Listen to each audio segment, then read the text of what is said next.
Chapter 1994. Ning Shu was really speechless. Was marrying him such a grievance? If she didn't want to marry him, then forget it. She still had to think about it and give him some time. She didn't want to marry him, yet she had to give him such a promise. She resisted marriage in her heart, but she said that she couldn't hurt his eldest senior brother. But my love has already been given to someone else. Isn't this the legendary saying, "You have my body, but not my heart"? How could it be so humiliating? Those who were loved were all ancestors. Looking at Qin Yinji's attitude towards Sidu Sun and Chong Xiefeng, it was obvious at a glance that in front of Chong Xiefeng, she said whatever was on her mind. It seemed that she didn't have to worry about the other party. She didn't care because she didn't love them. But it was different with Sidu Sun. She was cautious, sensitive, shy, and melancholy. So everyone hoped that they were loved. Ning Shu looked at Qin Yinji seriously. "Do you really plan to marry me? Are you serious?" "I'm serious, eldest senior brother. I know that it's impossible for Sidu Sun and me. We have no future." Ning Shu was speechless. "Young lady, what kind of conversation is this? Why did you end the conversation? Why do I feel like I know that I can't be with Sidu Sun, so I've decided to marry you, but I'm not willing in my heart." "Really?" Ning Shu asked again. "Really, eldest senior brother? Believe me, we are engaged. We will definitely get married." Ning Shu was speechless. Ning Shu looked at Qin Yinji coldly and said with a smile, "Okay, I understand little sister's feelings. Eldest senior brother, it's good that you believe me." Ning Shu walked out of Qin Yinji's room and chuckled. Just as they were talking, Ning Shu used his spiritual power to discover that Qin Yinji had letters under her pillow. It had only been a month, and there were a lot of letters. It was like talking on the phone. It was really hard on the messenger to go back and forth. There was probably one letter a day. Ning Shu completely gave up on certain things. Who the hell had the time to play with them? I can't afford to offend them, but I can't hide? As the saying goes, it takes 100 days to heal a broken bone. However, Qin Yinji had only recuperated for 2 months. She was able to get out of bed and walk, and her complexion was slightly better. Then, her father urged her to get married. Father Qin called Ning Shu and his daughter in front of him and said, "Let's get married in 3 days." Another 3 days had passed. What had happened during these 3 days? These 3 days were enough for Sidu Sun to prepare. Qin Yinji's face was a little pale. Her face, which hadn't been rosy to begin with, was even paler now. Ning Shu cupped his hands and said, "Master, I have no objections. I just don't know if junior sister has thought it through. Has she thought it through in 2 months?" In the past 2 months, rumors had been spreading all over the country. Chong Xiefeng's marriage to Qin Yinji had attracted a lot of attention. Originally, all the guests had already arrived, but the ceremony was not completed. Could there be some secret behind it? There was no wall in the world that didn't have a crack. Even the Wanjian villa was not an iron plate. Naturally, there were rumors that Chong Xiefeng had been cuckolded, and the bride was going to elope with someone else, someone from the demon sect. The bystanders couldn't help but talk about what had happened more than 10 years ago. Qin Yinji's mother and daughter were both involved with the demon sect. It was a mess. What a joke. As the manager of the Wanjian villa, Father Qin definitely knew about this. That was why he had allowed his daughter and Qin Yinji to get married before her body had even recovered. The invitations were sent out one after another. It was unknown how the people who had attended the banquet felt when they received the invitations again. They probably thought it was their second marriage. You have to marry Xiefeng, and you can't interact with the people of the demon sect. Do you want to end up like your mother? Sidu Sun only got close to you to avenge the previous leader of the demon sect. The previous leader of the demon sect was poisoned by your mother. Sidu Sun only got close to you to avenge his mother. You are just a tool for his revenge. Old man Qin told Qin Yinji the truth. Qin Yinji was speechless. What was this? Did Sidu Sun get close to her with ulterior motives from the beginning? Qin Yinji was devastated. She felt like she had lost all hope. The sword wound in her heart hurt again. Is this true? Qin Yinji asked Qin Song bitterly. The truth was too cruel. Qin Yanji felt like she had been hit in the head with a heavy hammer. It made her dizzy and her body staggered. It's true. Everything I said is true. Otherwise, why do you think the leader of the demon sect would notice you? You are not a peerless master, nor are you a famous person in the Jianghu. He just happened to run into you when you left the Wanjian villa. Yanji, wake up. Father Qin, who had been painstakingly persuading her, was extremely tired. In an instant he seemed to have aged a lot. Ning Shu also felt that his breathing was uneven. As an internal energy master, this meant that Father Qin could no longer control the breathing in his body. He had gone mad. Ning Shu felt that it was necessary for her to understand the truth of what had happened all those years ago. What had made Father Qin so angry, to the point of going mad? However, Ning Shu immediately thought about it. What was the use of understanding this? She didn't want to care about the Wanjian villa anymore. These people could do whatever they wanted. Qin Yanji was devastated. Perhaps it was because she was angry that Situ Sun had lied to her, but Qin Yanji immediately agreed to the marriage. Father, I agree to marry eldest brother. Ning Shu, the eldest brother, was speechless. It was a very stifling feeling. Ning Shu was finally able to understand Chong Xiefeng's feelings. She was disgusted, extremely disgusted. And it was not only towards Qin Yanji, but also towards Qin Yanji and her father. In short, Ning Shu was rolling his eyes in his heart. This feeling was really fucking annoying. Ning Shu and Qin Song cupped their hands and left the room with Qin Yanji. Ning Shu's heart towards this woman who was going to marry him again was really, moreover, Ning Shu knew that Qin Yanji would definitely not marry him. How could they get married if they didn't even love each other? Eldest brother. Qin Yanji called out to Ning Shu. We are going to get married in 3 days. I will definitely forget Situ Sun. Just give me enough time. Ning Shu smiled and said, he is someone who truly appeared in your life. How could you forget him? Eldest brother, you have to believe me. I will definitely be able to forget Situ Sun. I will forget that big liar. Really? Eldest brother, you have to believe me. Qin Yanji anxiously promised Ning Shu. Ning Shu said, I'm not asking you to forget Situ Sun. I just hope that when you think of him one day, it will be normal. If you don't care, then you will have really let him go. Forgetting someone isn't realistic. It wasn't like she had lost her memory. Eldest brother, you are so good to me. Thank you, eldest brother. I will definitely try my best to forget Situ Sun. I will never have anything to do with Situ Sun again. I will be a good wife to eldest brother. Qin Yanji was crying and laughing at the same time. Chapter 1995. Ning Shu didn't believe a single word Qin Yanji said. He didn't even believe a single punctuation mark. Now she was saying, eldest brother, you're so nice. But as soon as Situ Sun appeared, she threw him to the back of her mind. Actually, there was nothing wrong with love or not, but Ning Shu felt that Qin Yanji was insulting him again and again. Since we are husband and wife, we are one. I don't want there to be any deception or concealment between us. Situ Sun doesn't have good intentions toward you. Are you still in contact? Ning Shu asked Qin Yanji with his eyes locked on her. Qin Yanji's eyes flickered, then she pursed her lips and finally said, we don't have any contact anymore. I see.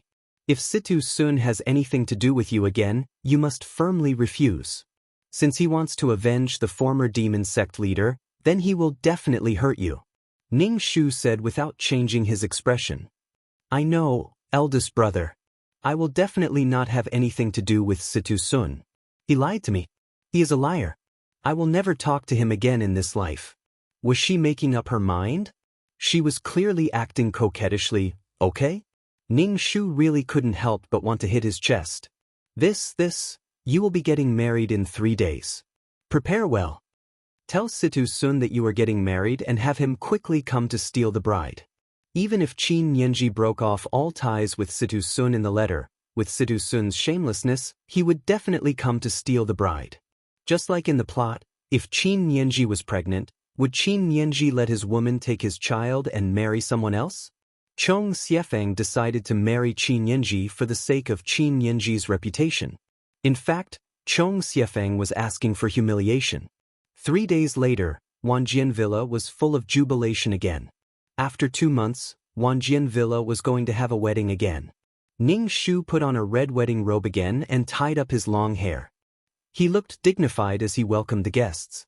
Qin Yanji wore her dowry and covered her head with a veil. With the help of a maid, she slowly came to the main hall. It was time to start the ceremony. Ning Shu and Qin Yanji each held a red silk concentric knot as they walked into the main hall. Old man Qin sat in the main seat with a smile on his face. He looked relieved, as if his daughter and son-in-law would be free from the entanglement of the demonic sect. First, bow to heaven and earth. Second, bow to your parents. Husband and wife, wait a minute.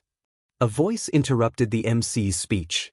Everyone looked at the entrance and saw Situ Sun leading many members of the demonic sect over. Qin Yanji heard Situ Sun's voice and immediately lifted the veil. She looked at Situ Sun and said in a sobbing voice, "Situ Sun, why did you come? I've already cut off all ties with you. Please don't come and bother me. I'm already going to marry my senior." Ning Shu was speechless. If you don't know how to speak, then don't speak. Really, what are you doing? Ning Shu was almost speechless. Wasn't this saying that she was in cahoots with the demonic sect? Anyone with a little brain wouldn't put their marriage partner in such a predicament, especially when her father was sitting in the main seat. There were so many people from the Wanjian Villa. Almost all the sects in the Jianghu were gathered together. Girl, you have to choose the occasion to speak. From tomorrow onwards, she was afraid that the title of cuckold would spread throughout the Jianghu. TSK, sure enough, Qin Yanji only had Situ Sun in her mind. How could she not feel sorry for her senior at this time? Ning Shu hugged herself with heartache. Old man Qin stood up and said indifferently, "If sect leader Situ is here to attend the wedding banquet, please sit in your seat. Don't disturb the wedding ceremony." Old man Qin's attitude toward Situ Sun was neither servile nor overbearing, but one could see his disgust for Situ Sun from between his brows. Situ Sun smiled slightly. He looked at Qin Yanji, who was wearing a wedding dress, and said, "Last time, you also wore a wedding dress like this and fell into my arms. This time I brought you a big gift." When Qin Yanji heard the big gift, she couldn't help but tremble. Last time, he said the big gift was to force her to leave with him regardless of everything. What about this time? Was he also forcing her to leave this time? Qin Yanji looked at Ning Shu. This time, she couldn't leave. She had already let down her senior once. This time, she couldn't let him down again. Qin Yanji had a premonition that if she really tangled with Situ Sun again, her senior would definitely be very, very disappointed. She couldn't hurt him anymore. The corners of Situ Sun's mouth curled up. He looked abnormally evil, and there was also a deep sense of malice. He clapped his hands, and his subordinates immediately brought up an ice coffin. This ice coffin was chiseled out of a huge block of ice, and there seemed to be a person sleeping inside. The ice coffin emitted white cold smoke under the sunlight. Old man Qin's expression changed drastically when he saw the ice coffin. Situ Sun said to Old man Qin, "This thing looks familiar." Qin Yanji didn't know who was sleeping in the ice coffin. She even thought that it might be Situ Sun's lover. "Who is it?" Qin Yanji asked. "It's faster to ask your father. What do you think, Villa head Qin?" Situ Sun looked at Old man Qin and grinned. Qin Yanji looked at her father. Old man Qin glared at Situ Sun darkly and was furious. "Where did you find this?" Ning Shu raised his eyebrows. This should be Qin Yanji's mother's coffin. Old man Qin actually didn't bury her and had frozen his beloved wife in the ice cellar. It must have been very difficult for him to do this for more than 10 years. Back then, it was this woman who caused my godfather to go crazy because of this vicious woman. She caused my godfather to die at a young age, so I decided to give her a big gift. That is, I will whip her corpse at her daughter's wedding. I believe this gift will be unforgettable, Situ Sun said with a smile. Situ Sun said with a beaming smile. His expression was flirtatious, and the words that came out of his mouth were exceptionally chilling. Whipping the bride's mother at someone's wedding and whipping someone else's wife. This was a very good idea. Qin Yanji stared at Situ Sun, dumbfounded. Was this Situ Sun the Situ Sun she knew? How could Situ Sun be so evil? Qin Yanji also didn't think that her mother had died and hadn't been buried. Her father had always kept her in the ice cellar. Although he was her father, Qin Yanji still felt a chill run down her spine. He didn't let her mother rest in peace and had always tried to find ways to preserve her body. Her father really loved her mother dearly. But her father had never told her, and she had never seen what her mother looked like. There wasn't even a portrait at home. She originally thought it was because her father was afraid of being reminded of the past. In short, Qin Yanji's heart was in a mess. Situ Sun had come and wanted to whip her mother's corpse. It made Qin Yanji feel very painful, very painful. Chapter 1996. How could Situ Sun be so cruel? That was her mother, and he didn't care about her feelings at all. He said he would whip her mother's corpse. Qin Yanji looked at Situ Sun with grief in her eyes, as well as some hatred, confusion, and heartache. The martial artists around them were all speechless. They didn't expect there to be such a history. The previous leader of the demon sect had been poisoned to death by Qin Song's wife. And now he was going to whip the corpse of someone who had been dead for many years. Most people were shocked that Qin Song had left the corpse until now. It was really disgusting. He didn't even let the dead rest in peace. No matter how much he loved his wife, he didn't have to do this. He didn't want the soul of a dead person to rest in peace.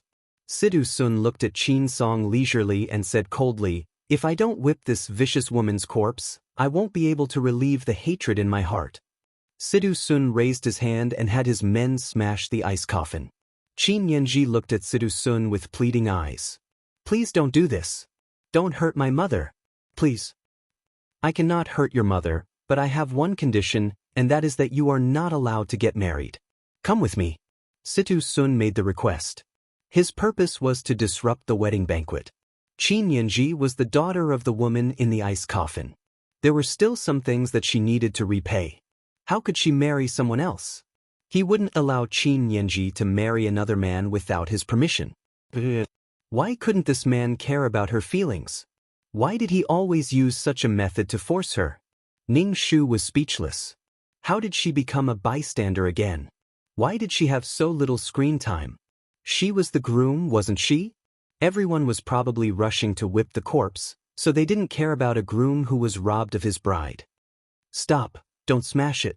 Qin Yanji saw the people from the demon sect using hammers to smash her mother's ice coffin. If they broke it open, her mother's face would be revealed, and her corpse would be whipped.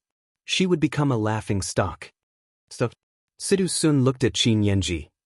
"Have you thought about it? Have you decided to come with me, or have your mother's corpse be whipped?" Qin Yanji's heart hurt. Her sword wound hadn't healed yet, and after being provoked like this, blood flowed out of the wound again and gradually soaked the wedding dress. Qin Yanji was so conflicted that she wanted to die. She shouted at Situ Sun, "Just kill me." "How could I bear to kill you?" Situ Sun smiled faintly. "You're my boss. I can kill anyone but you." Ning Shu smiled slightly. Was this a knowing blow?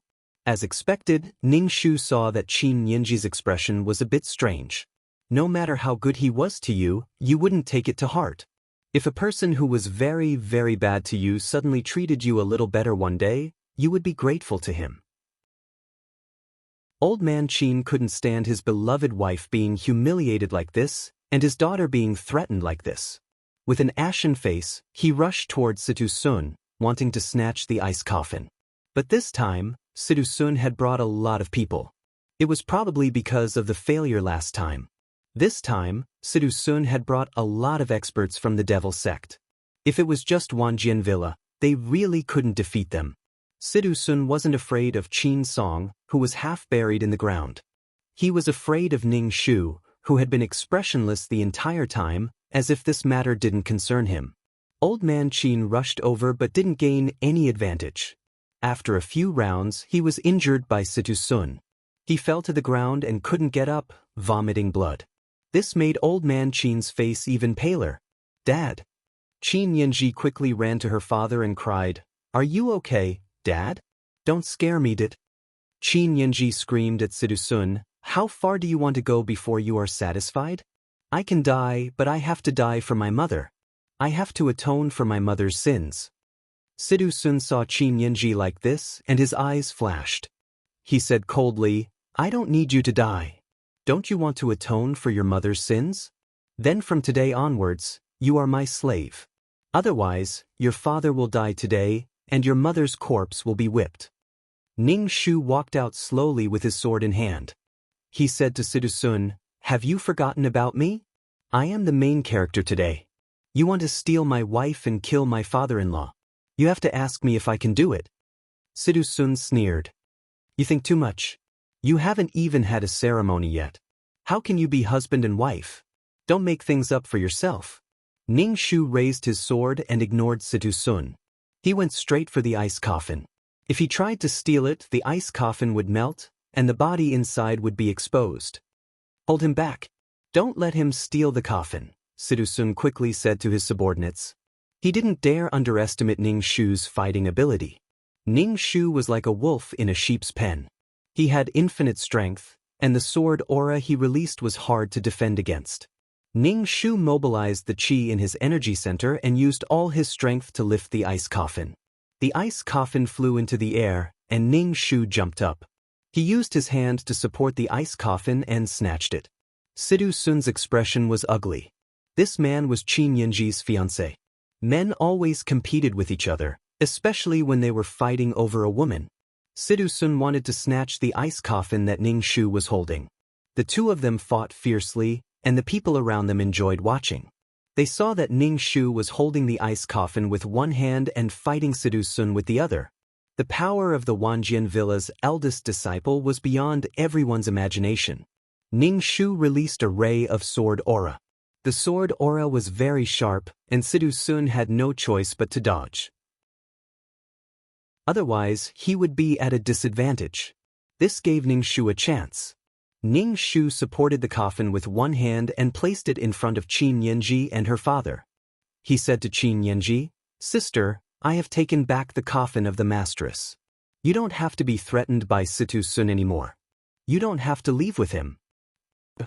Qin Yinji's expression was a bit strange.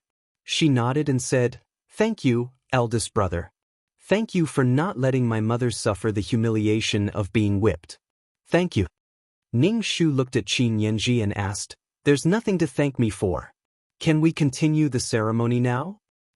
Eldest brother, something like this happened. Qin Yinji looked hesitant. She thought she was going to die, but she didn't expect things to turn around.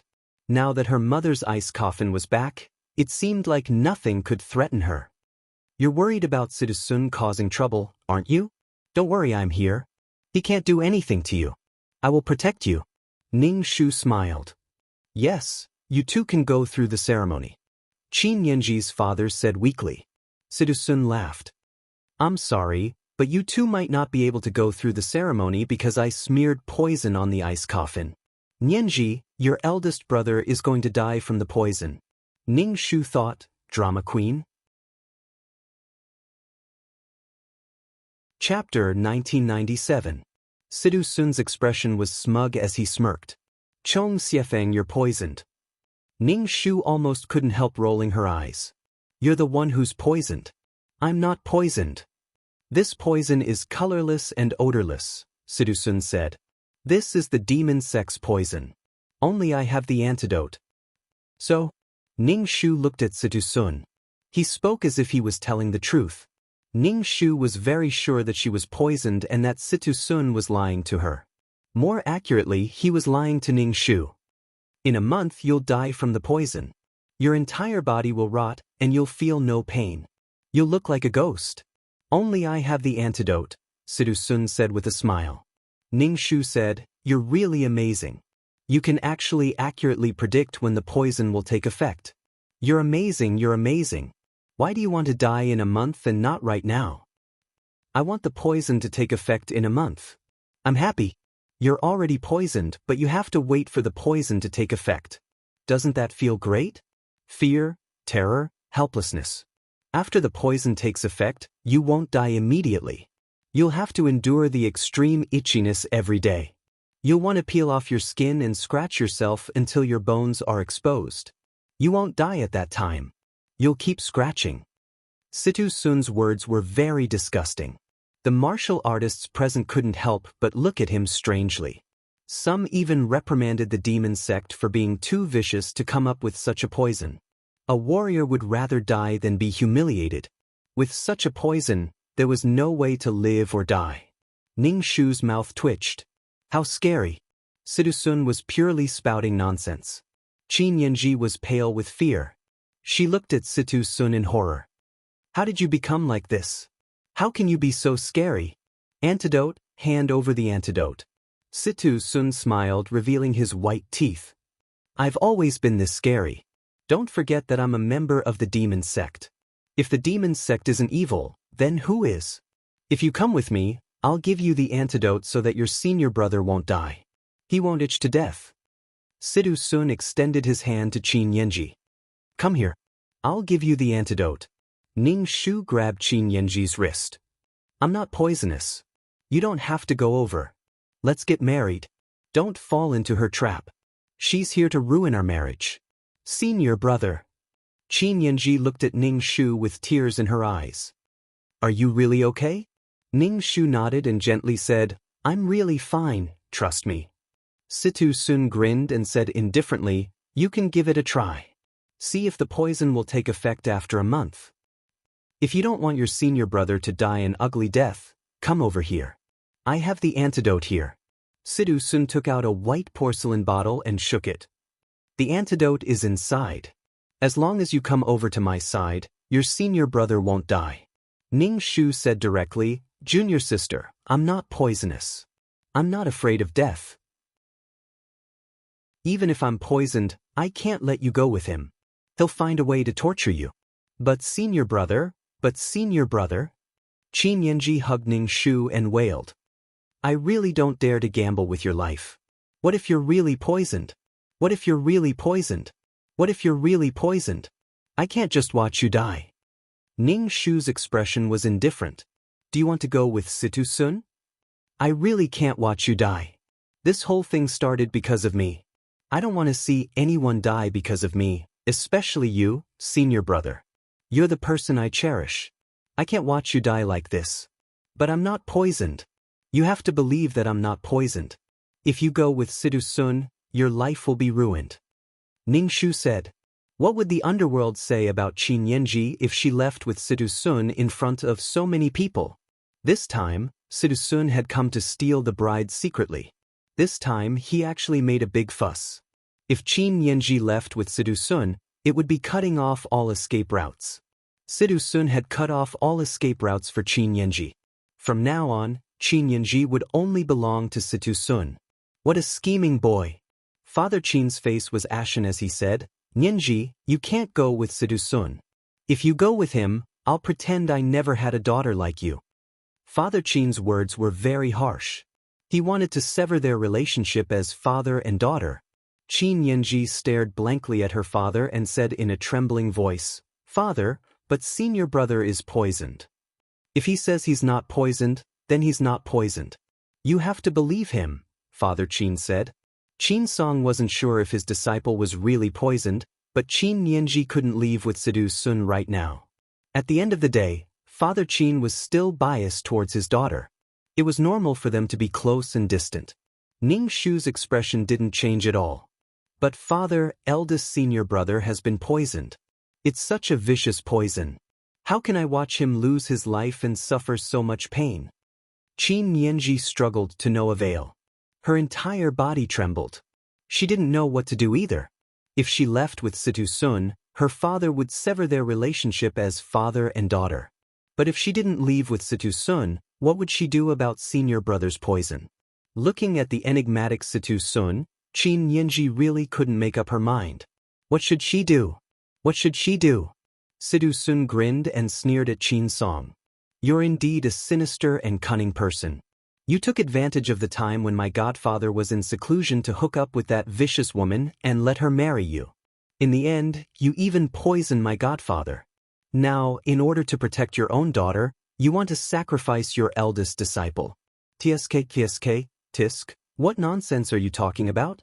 Su-Qin and I are truly in love. Qin Song was so angry that she almost spat out blood. She turned to Qin Yanji and said viciously, "You're not allowed to leave with him. I won't allow it. Do you want to be an unfilial daughter?" Qin Yanji was frightened by Qin Song's words. Her body trembled and she couldn't stop crying. Finally she said, "Father, I can't watch senior brother die like this. I have to save him." Qin Song's face turned red and she spat out a mouthful of blood. She looked even more defeated and her eyes dimmed. She looked at her own daughter with a hollow gaze. "Father, father." Qin Yanji's tears burst out like a flood. She couldn't stop them. "Don't touch me. If you want to leave with that demon, you're no longer my daughter." Qin Song waved away Qin Yanji's hand that was about to support her. Qin Yanji didn't think that her father's attitude would be so firm and cold. It made Qin Yanji feel wronged. No one supported her decision. And her father, who had always loved her, was treating her so coldly. 39/39163/L. Chapter 1998. She had been forced to do this. The father she loved the most was treating her like this. Qin Yanji couldn't hold back her tears. Qin Yanji wanted to cry all the tears she had in her life. She hadn't cried like this yet. There would be many more abusive relationships in the future. The tears she shed today were all from yesterday's mistakes. Ning Shu didn't know why Qin Yanji felt wronged. She wanted to jump into Sidu Sun's arms, but she had to find so many excuses for herself. Ning Shu said, "Don't be afraid. Even if you're poisoned, I can detoxify it. There are so many miracle doctors, and I can go to Miracle Doctor Valley. It's just poison. It's not that scary. Plus, I'm not poisoned. No one in the martial arts world can detoxify my poison. It's exclusive," Sidu-sun said. "Ning Shu, you talk too much. You can only fool an ignorant girl like Qin Yanji. Plus, these two people are both scheming. With such a title, they hit it off immediately. I'm sorry, senior. I can't let you die, senior," Qin Yanji said with her eyes closed. Qin Yanji said with her eyes closed. She knelt in front of Qin Song and kowtowed loudly. She cried, "Father, your daughter is unfilial." Qin Yanji. Qin Song closed his eyes. She had clearly left with Situ Sun, and the future would be like hell. Why had she been so stupid to follow him? He didn't know what kind of story his daughter would be told in the future. It would be a romantic affair. Qin Yanji stood up from the ground and slowly walked toward Sidu Sun. Sidu Sun had a smile on his face. Perhaps in Qin Yanji's heart, her senior was someone who had chosen to be poisoned in order to have her love. Even if he was poisoned, he still wanted to marry her. He loved her so much that in order to repay her senior, he had almost sacrificed himself for her senior's life. The people present were all knowledgeable and experienced in Jianghu. They all showed a look of disdain, but their hearts were as clear as a mirror. Looking at the stunned Ning Shu, they were full of sympathy and gloating. Ning Shu chuckled inwardly when she sensed the gazes of the people around her. It was even better to get rid of Qin Yanji this way. If she was the fiancé she had dumped for more than 10 years, she would have been labeled as a scumbag. She had repeatedly said that there was no poison. Even if there was poison, she wouldn't be afraid. Under the threat of Qin Song severing their father-daughter relationship, Qin Yanji flew gracefully toward Situ Sun.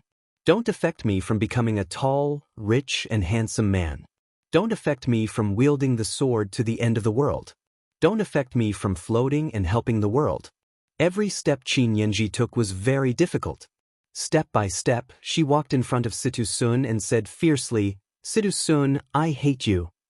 I don't care if you hate me or not. From now on you're my slave. Atone for your mother's sins." Situ Sun didn't shy away at all as he hugged Qin Yanji's waist. Qin Yanji's face flushed red. She struggled with all her might and pulled at her wound. Her heart ached. "Ha!" A crisp female voice sounded. A woman in a red robe walked out and walked to Ning Shu's side. She said, "Chong Xiefeng, are you stupid? Whether or not you're poisoned, she'll leave with the demon sect. It's useless no matter how much you try to keep her. Ning Shu looked at the girl. Her hair was combed into a high ponytail that hung down her back. She wore a simple female riding outfit with a soft whip tied to her waist. She looked very valiant and formidable. "For you?" Ning Shu asked. Did she have a grudge against Qin Yanji? She was so direct and so satisfying. "I'm Yi Nanlian. I'm a disciple of Lingyun Villa," Yi Nanlian said straightforwardly. Yi Nanlian said straightforwardly, "You can't get married today because your junior sister has never thought of marrying you because she has an affair with someone from the Devil sect. Don't you think you're stupid?" Ning Shu was speechless. "Although my sister is telling the truth, don't call me stupid." Qin Yanji saw a woman suddenly appear and speak so crudely. She bit her lip. Ning Shu asked, "Senior brother, do you know her?" "You're mine now. You still have the heart to care about other people." Sidhu Sun put an arm around Qin Yanji's waist. Ning Shu thought, why did the whole world turn green? "I don't know her." "Junior sister, it's not too late to turn back," Ning Shu said. Sidhu Sun, the antidote. Qin Yanji bit her lip and asked Sidhu Sun for the antidote. She then said to Ning Shu, "Senior brother, I don't want you to die. I want you to live. Live well." Sidhu Sun grinned and took out a porcelain bottle. He threw it directly at Ning Shu. Ning Shu didn't catch the bottle. It fell to the ground and shattered. The pill rolled out. He wasn't going to eat it. It wasn't poisonous before. If he ate the pill, he might really be poisoned. It would be strange if Sidhu Sun let him go. Sidhu Sun's possessiveness made him dislike Qin Yanji, especially when she was Qin Yanji's fiancée. "Senior brother?" Qin Yanji saw Ning Shu like this and was shocked. "Senior brother, what are you doing? Nothing is more important than your own life." Her grievances and sacrifices were nothing. "Ha!" Yi Nanlian couldn't help but laugh. She said to Qin Yanji with a bit of sarcasm, "You're the one who wants to leave with someone and abandon your fiancé. You embarrassed your fiancé at the wedding banquet, and you still have to put on this face. Qin Yanji, you're still so hypocritical. This is between me and senior brother. What does it have to do with you?" Qin Yanji said with red eyes. "Because I like Chong Xiefeng. Don't get me wrong. I like Chong Xiefeng, but I gave up when I knew he had a fiancé. I didn't have any contact with him. Now that you want to leave with someone, I want to marry Chong Xiefeng," Yi Nanlian said very frankly. All the martial artists present looked in the direction of Lingyun Villa. The villa master of Lingyun Villa touched his beard and coughed awkwardly. He said, "A son-in-law like this is not bad. His grandson must be handsome." The old man was so unreliable. Wasn't he afraid of offending Wanjian Villa? Everyone complained in their hearts. Ning Shu blinked. Sure enough, people in the martial arts world didn't care about trifles. Now, a girl who liked Chong Xiefeng suddenly appeared. Chong Xiefeng didn't remember this girl. Just as Yi Nanlian said, she gave up when she knew he had a fiancé. Ning Shu was puzzled before. Chong Xiefeng was a young man with good character and martial arts. Why didn't any girl like him? It was probably because he had a fiancé, so he automatically isolated himself from girls. Yi Nanlian also knew how to behave. She didn't run to Chong Xiefeng. Now that she appeared, she probably felt that she had a chance and wanted to avenge her lover. Ning Shu, I like it. Hearing Yi Nanlian say that she liked her senior brother and fiancé, Qin Yanji's heart was very complicated. 39/39163/L. Chapter 1999. Qin Yanji was very disappointed. Someone who had been so good to her might be someone else's now. It was natural to feel disappointed. Qin Yanji's heart was a bit sour and jealous. She felt that the eldest brother who had loved her had been taken away from her. That love and warmth no longer belonged to her, but to another woman.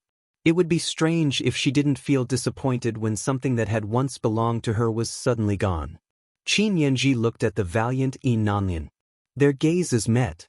Qin Yanji had a subtle hostility, while Yi Nanlian had a hint of disdain that was obvious in her words.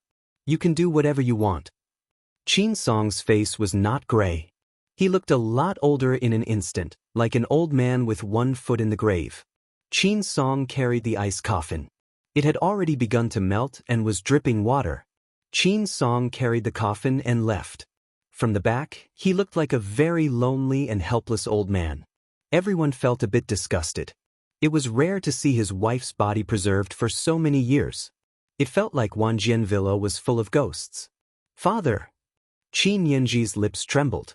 Tears blurred her vision. Then she saw Yi Nanlian standing beside Ning Shu. They were a perfect match. Qin Yanji was very confused. She didn't know the meaning of her choice. Her father didn't understand her, and her eldest brother didn't understand her. He didn't even take the antidote. Do you regret it? Sidu Sun lowered his head. His lips were close to Qin Yanji's ear. He said in a low voice, even if you regret it now, it's too late. Qin Yanji's body trembled slightly. She felt Sidu Sun's hot breath blow into her ear when he spoke. It made her ears numb. It was very uncomfortable. Sidu Sun saw that Qin Yanji's ears had turned red. They were pink and cute. He suddenly chuckled.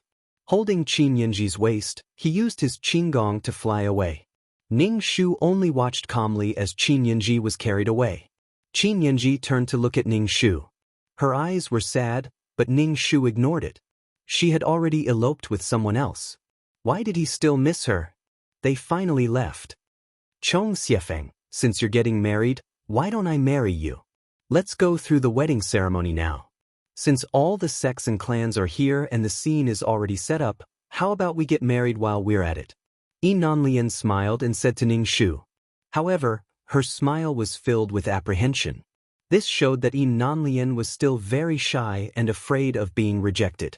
Ning Shu said, stop fooling around. Marriage is a major event in a person's life. How can it be so casual? Moreover, it's so casual. You didn't get married twice, which means that this wedding banquet is ominous. You still want to play along. Ning Shu didn't have any malice towards Yi Nanlian, it was just that to perform the ceremony now was a bit forced. Ning Shu knew that Yi Nanlian was just saying that to test his feelings. Even if they were going to perform the ceremony, the people of Lingyun Villa would not allow Yi Nanlian to mess around. Yi Nanlian's eyes lit up. She didn't refuse directly, which meant that she still had a chance. Yi Nanlian immediately took out an olive branch. Ning Shu said, this matter is so unpleasant. You can come to our Lingyun Villa. I guarantee that you will have a good life. Ning Shu smiled. Thank you. A wedding banquet ended without any results. It was another farce. Most people expected that Ning Shu was an upright child. His fiancée was going to elope with someone after her first wedding. Now, he actually wanted to get married. Was he stupid? When Ning Shu sent the guests off, these people left without saying anything. It was really awkward, but they were quite satisfied to have come to watch a big show. This was much better than a wedding. When Yi Nanlian left, she repeatedly comforted Ning Shu and told Ning Shu not to be sad. Ning Shu nodded and told Yi Nanlian to be careful on the road. However, this sentence made Yi Nanlian feel quite touched. Ning Shu, sister, you're too easily moved. Yi Nanlian felt that Ning Shu would still care about her after such a thing happened to her. This feeling was as if she was about to fly. This was liking her. Chong Xiefeng had done so much for Qin Yanji, but he hadn't gotten any feedback. This was the right person. Ning Shu sent all the guests off and let the servants clean up the leftovers. The two wedding disturbances were really exhausting. Even the disciples and servants of Wanjian Villa didn't have much energy. Wanjian Villa was about to become the laughing stock of the Jianghu. The disciples of Wanjian Villa all came over to comfort Ning Shu. There were also some who were indignant. They said how could their little junior sister be like this and not care about their eldest senior brother's feelings? They worked hard to maintain the safety of the wedding banquet and various other matters. Now, they couldn't get married just because they wanted to. Moreover, it was twice. It was enough to torment people. Ning Shu's expression was grave and stern. He didn't say anything. He also expressed his gratitude to his junior brothers for their concern. Ning Shu also saw that some of the disciples' expressions were flickering and struggling. They probably wanted to leave Wanjian Villa. The disciples of Wanjian Villa came from all over the world. Now that such a thing had happened to Wanjian Villa, if people said that they were disciples of Wanjian Villa, they would probably be laughed at. People would only think of Wanjian Villa's villa master's daughter eloping with the demon sex leader. Peach blossoms and romantic affairs always spread quickly. Ning Shu didn't say anything. No matter what these disciples were thinking, he should be sad now. His wife had run away with someone else. Chong Xiefeng. Yi Nanlian, who had left and returned, appeared in front of Ning Shu.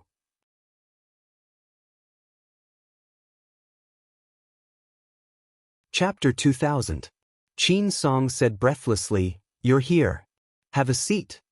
Ning Shu cupped his hands. "Thank you, Master." Ning Shu sat in the chair and asked Qin Song, "Master, are you feeling better?"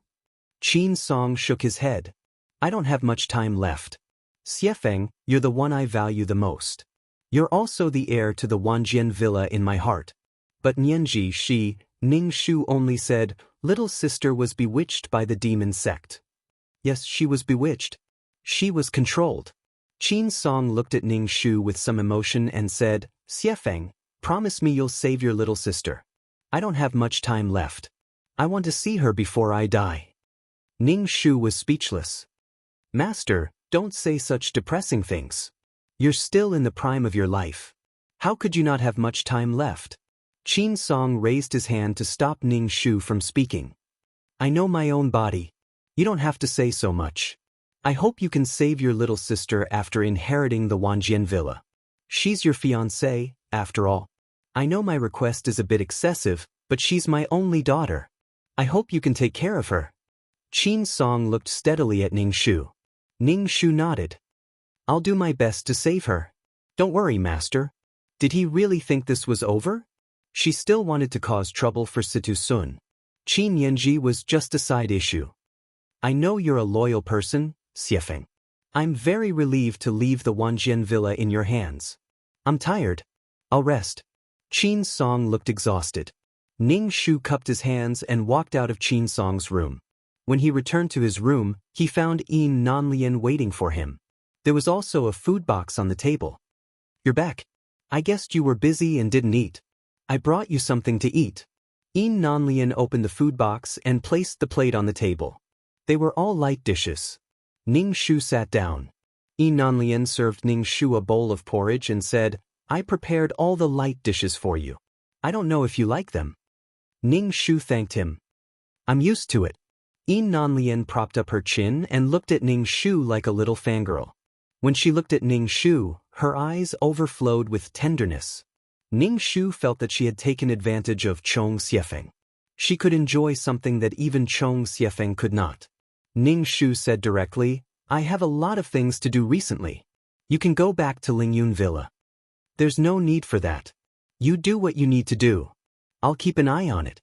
I'll also prepare some food for you. I definitely won't cause trouble for you." Then she looked at Ning Shu and said, "I've never understood why Qin Yinji chose Sidu Sun and not you. You're not worse than Sidu Sun. Because it's too familiar. I don't feel my heartbeat." Ning Shu ate the light dishes. "Did you make this?" "Of course I made it. I often cook for my father. Moreover, it's normal for a man and a woman to know how to cook. I'm not a lady from a respectable family. Is it delicious?" Yi Nanlian looked at Ning Shu expectantly. Ning Shu was speechless. Ning Shu felt a bit of pressure being looked at like that by someone of the same sex. Moreover, she was not Chong Xiefeng at all. It was better not to get too close to Yi Nanlian. If that happened, it would be another infatuation, and it would be a mess. There was no such thing as rationality when it came to things like love.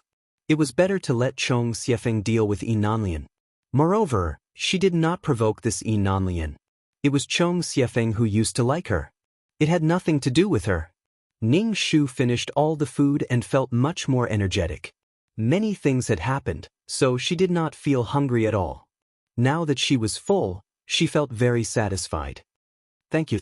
It was delicious," Ning Shu said. This girl was born in the kitchen and had good whip skills. Not bad, not bad. Yi Nanlian saw that Ning Shu had finished all the food she had prepared. She could not help but smile. She cleaned up the dishes and said, "I'll prepare more for you next time. I'll prepare more delicious food." "No need. You're a guest. There's no reason for a guest to prepare these. Ning Shu shook his head. Ning Shu always had to be patient with cute girls. It's okay. I have nothing to do. You don't have to feel burdened. Just treat it as if I'm practicing my cooking skills. You can just taste it for me, Yi Nanlian said. Ning Shu, I like it. Ning Shu knew that Qin Song's body was not good, but he did not expect it to worsen like this in just 2 or 3 days. He was lying in bed and could not get up. His face was as pale as a corpse, mixed with some green. Qin Song was going to die. Qin Song called all the disciples of Wanjian Villa to his bedside. Ning Shu used his spiritual power to check Qin Song's body. It was terrible. His internal organs seemed to be soaked in blood. Qin Song's internal bleeding was very serious. His entire stomach was filled with blood. Qin Song said weakly, "After I pass away, disciple Chong Xiefeng will inherit Wanjian Villa. When Chong Xiefeng rescues Qin Yinji, he will officially become the master of Wanjian Villa." Ning Shu was speechless. Qin Song still had a trick up his sleeve when he died. He could only become the master of Wanjian Villa after saving his daughter. Before that, he would only be a temporary worker and could not become a permanent worker. Ning Shu rolled his eyes internally. "Xiefeng, take good care of Nianji in the future." When Qin Song spoke, his throat made a sound like a bellows. Ning Shu grunted noncommittally and stood guard by the bed. All the disciples were kneeling in the room. Qin Song was dying.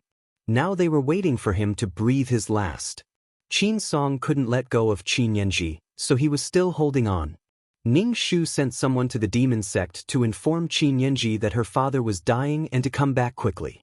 Of course, Ning Shu knew that Qin Yanji couldn't see it.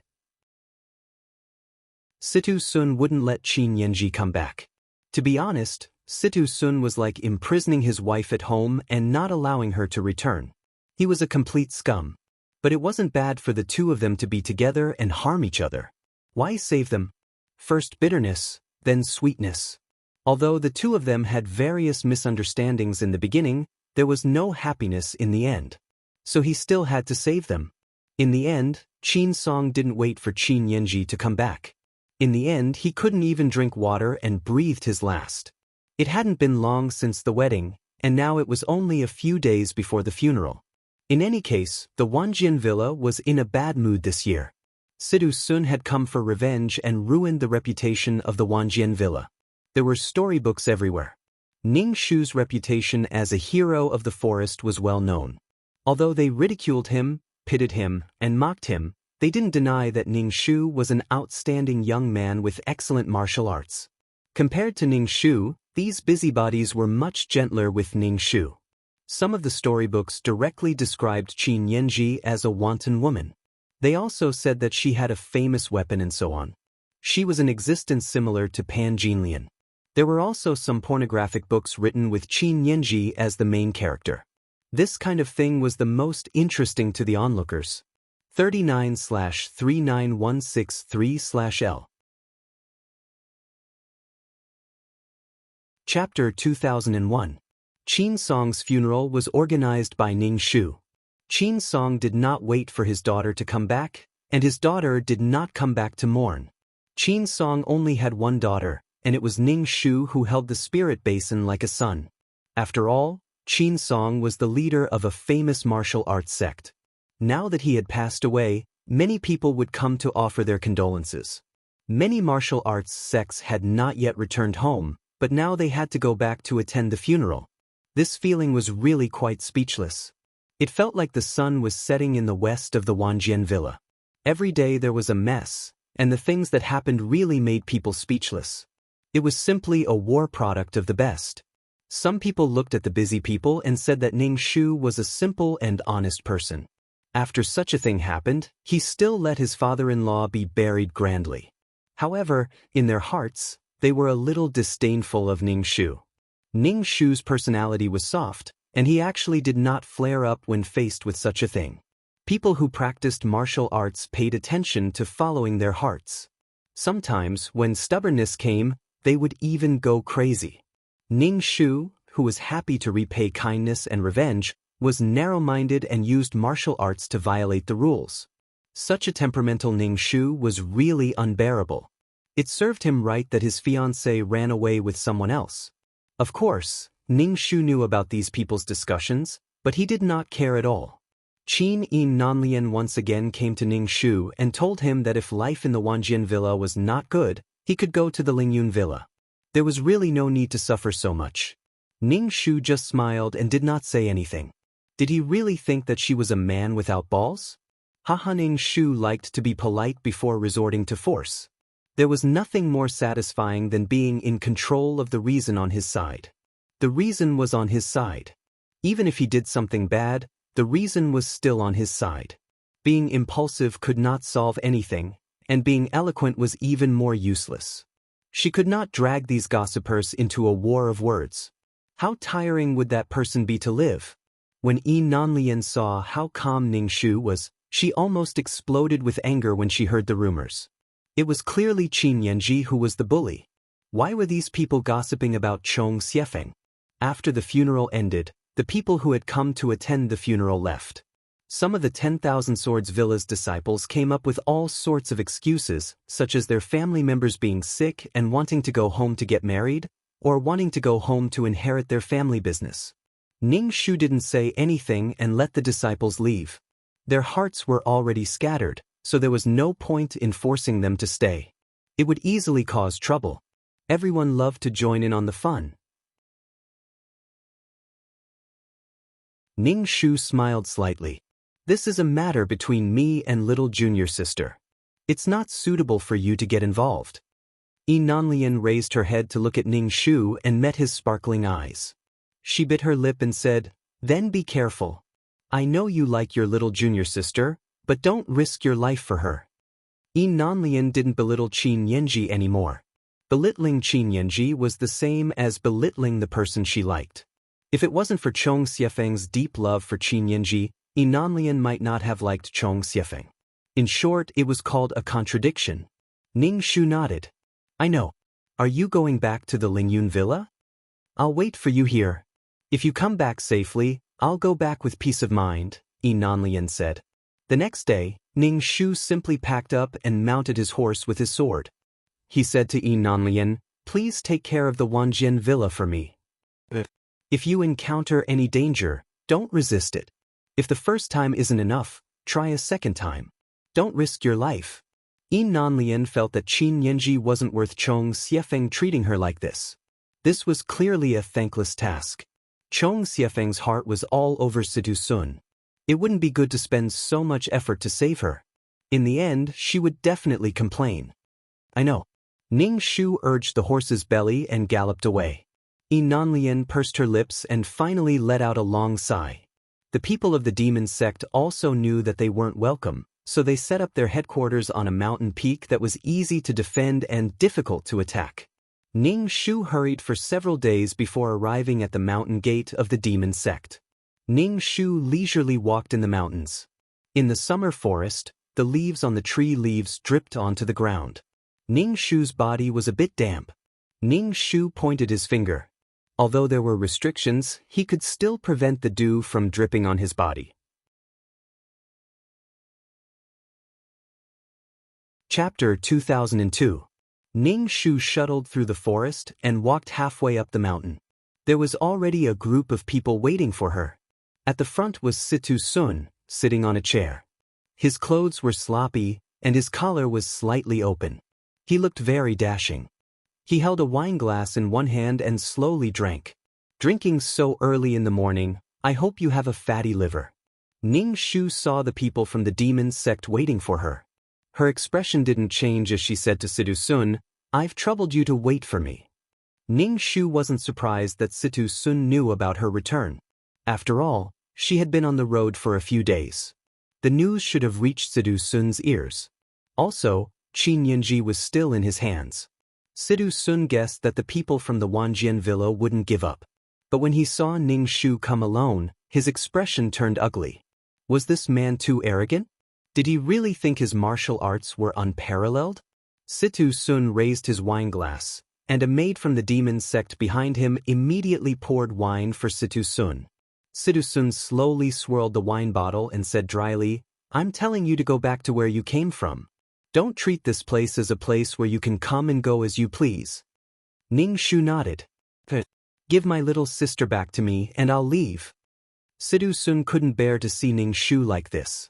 He always seemed so casual and didn't care about Sidhu Sun at all. This feeling was very depressing. He was clearly the one who stole Qin Yanji and his fiancée, but he was still acting like this. Sidhu Sun wondered if this man even liked Qin Yanji. Food was more delicious and precious when it was eaten. The eldest disciple of the Wanjian villa, a genius, should be angry out of humiliation. Was he pretending or did he really not care? The corners of Sidhu Sun's mouth twitched. He was full of malice. Qin Yanji is now mine. Do you still want to take her back to marry you? Ning Shu, you really are a fucking animal. You really did do that to Qin Yanji. Maybe she already has a little treasure in her stomach. When Sidhu Sun saw that Ning Shu's expression was a little strange, he finally felt a little happier in his heart. Ever since Qin Yanji had arrived at the demon sect, she had looked like she had lost all hope. She had always wanted to escape. Later, Sidhu Sun had locked her up. Qin Yanji had refused to eat, so Sidhu Sun had forced food into her mouth. It had only been a few days, so Sidhu Sun hadn't done anything to Qin Yanji yet. Later on, Sidhu Sun felt that keeping Qin Yanji locked up like this really didn't seem like he wanted to take revenge. He simply made Qin Yanji the lowliest servant girl. She had to pour night incense every day, wash clothes every day, and let her be bullied by the other servants. Then Sidhu Sun watched from the side. Although Qin Yanji was a child of the underworld, she had never done any household chores. There were people who took good care of her food, clothing, housing, and transportation. She had never done such a thing before. It was inevitable that she would be clumsy and not do a good job, break things, and often be bullied by the other maidservants. Sidhu Sun's heart ached when he saw this, but he made himself harden his heart and teach those who bullied Qin Yanji a lesson in private. In short, he was quite conflicted. Sidhu Sun said that Qin Yanji was already one of his people purely to anger Ning Shu. If it had been the person who entrusted him, he might have been angered, but that was because Ning Shu didn't take it to heart at all. Ning Shu directly drew his sword and said, "Looks like we have to fight." Sidhu Sun directly threw his wine glass and stood up. "What kind of place do you think the demon sect is? You come and go as you please, and you want to take people away as if they are walking on flat ground." Groups of people from the demon sect rushed over to Ning Shu. They didn't care about bullying at all. Ning Shu's expression didn't change at all. He raised his sword and slashed at these people. With a wave of his sword energy surged out and hit these people. He held the sword and slashed without hesitation. When the sword energy hit the people's bodies, it immediately caused them to spit out blood and be in extreme pain. Some people directly fainted. Sidhu Sun didn't expect this person to be so strong. These people from the demon sect were no match for her at all. Sidhu Sun directly drew his cold light sword. This sword was a famous divine weapon in the Jianghu. At least, it was a divine sword that the 10,000 Swords Villa couldn't forge. Sidhu Sun's face darkened. He raised his sword and attacked Ning Shu. Ding! 2 slashes made an ear-piercing sound. Ning Shu's sword immediately cracked. Ning Shu took 2 steps back and looked at his own sword. TSK, the quality wasn't good enough. Sidhu Sun didn't give Ning Shu time to breathe. He fiercely attacked Ning Shu. Ding! Ding! Ding! Sparks flew in all directions. Sidhu Sun used all of his power to kill Ning Shu. Ning Shu's face also darkened. After one sword broke, he took out another one. The 10,000 Swords Villa was a place to forge weapons. They didn't have anything else, but they had a lot of weapons. Sidhu Sun was frustrated that he couldn't kill Ning Shu even after a long time. He had used all of his strength, but the other party was like waves after waves, full of energy. This made Sidhu Sun even more unhappy. With a wave of his sword, he directly broke Ning Shu's sword. Ning Shu destroyed another sword. Ning Shu looked at the broken sword. His equipment couldn't compare. However, Ning Shu directly took the broken sword and fought with Sidhu Sun. Spiritual energy covered the sword, releasing sword chi. Sidhu Sun dodged the sword chi and stabbed his sword at Ning Shu. Ning Shu dodged Sidhu Sun, This battle was called a stalemate. Situ Sun's heart was in a mess. This kind of stalemate was something he didn't want to see. He came to the demon sect alone and escaped unscathed. This was a slap to the demon sect's face. Therefore, Situ Sun had to kill Ning Shu. Otherwise, how could he intimidate those who coveted the demon sect? The two sides fought more and more fiercely. Situ Sun used all of his strength. He couldn't completely kill Ning Shu in a short time. Stop fighting. Qin Yanji stumbled out. Ning Shu was happy. She finally appeared, so she didn't have to go looking for him everywhere in the demon sect. Qin Yanji was wearing the clothes of a servant girl. Her hair was in a simple bun. Her face was smaller than before, and her chin was sharper. It stopped the two of them from fighting. The two of them hit each other hard. They were rebounded by each other's power and took a few steps back. They stopped temporarily. Ning Shu said to Qin Yanji, "Master passed away." What? Qin Yanji was shocked. She didn't recover for a long time. She asked, "Brother, what did you say?" Ning Shu said, "Master passed away. He passed away a few days after you left. His condition worsened, so I'm taking you home now. I promised Master that I would get you out of here." Ning Shu said indifferently. Qin Yanji didn't think that leaving like this would be farewell forever. When she left, her father was clearly fine. Qin Yanji couldn't believe that he had passed away so suddenly. She couldn't accept it. She couldn't accept that the only relative in the world who had loved her so much had passed away. She couldn't even see him for the last time. Tears streamed down Qin Yanji's cheeks, and she looked completely dumbfounded.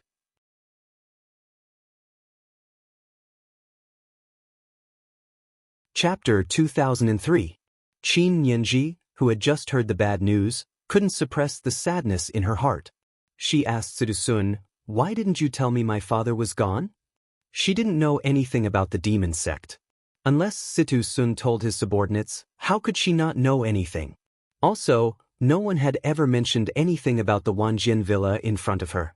As a result, she didn't know anything. Situ Sun laughed coldly and said, "Since you left with me, you are now my slave. This wasn't anything important to begin with. Why should I tell you specifically? Why should I tell a slave that your father is dead?" Situ Sun's words were really vicious. It made Qin Yanji's body tremble. Her face was full of shock and sadness. Ning Shu said, "Before Master died, he told me to save you. Now come with me." Ning Shu walked towards Qin Yanji. Situ Sun immediately blocked Qin Yanji's path and said coldly, "You want to take my people away?" "No way." Ning Shu only said, "I want to take Shimi to Master's grave to kowtow. Why are you stopping me? You have no reason to stop me." Qin Yanji looked at Situ Sun, who was blocking her. His figure was tall and strong. Even from the back, he looked like a handsome man. But why did he have to hurt her like this? Why did he have to be so cruel to her? Qin Yanji bit her lip. She took out a hairpin and stabbed it directly into Situ Sun's back. Situ Sun grunted and looked at the hairpin in his back. Qin Yanji's face was full of sadness and despair. Her hands were shaking again. "You dare to touch me?" Situ Sun said darkly. He frowned and looked at Qin Yanji with eyes full of violence. Qin Yanji's heart trembled. She stubbornly said, "I hate you. I didn't get to see my father for the last time."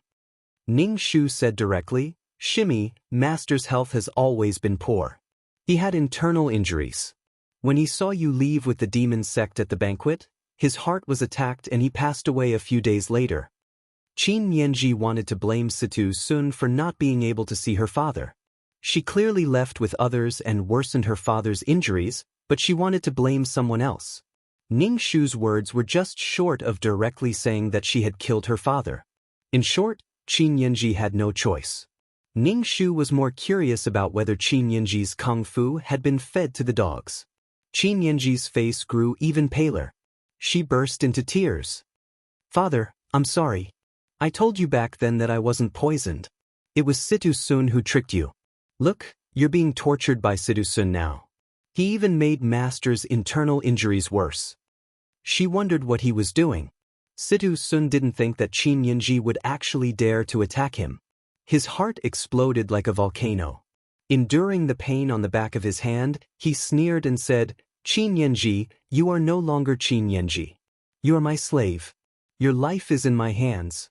If you want to leave, I will kill you and your senior brother."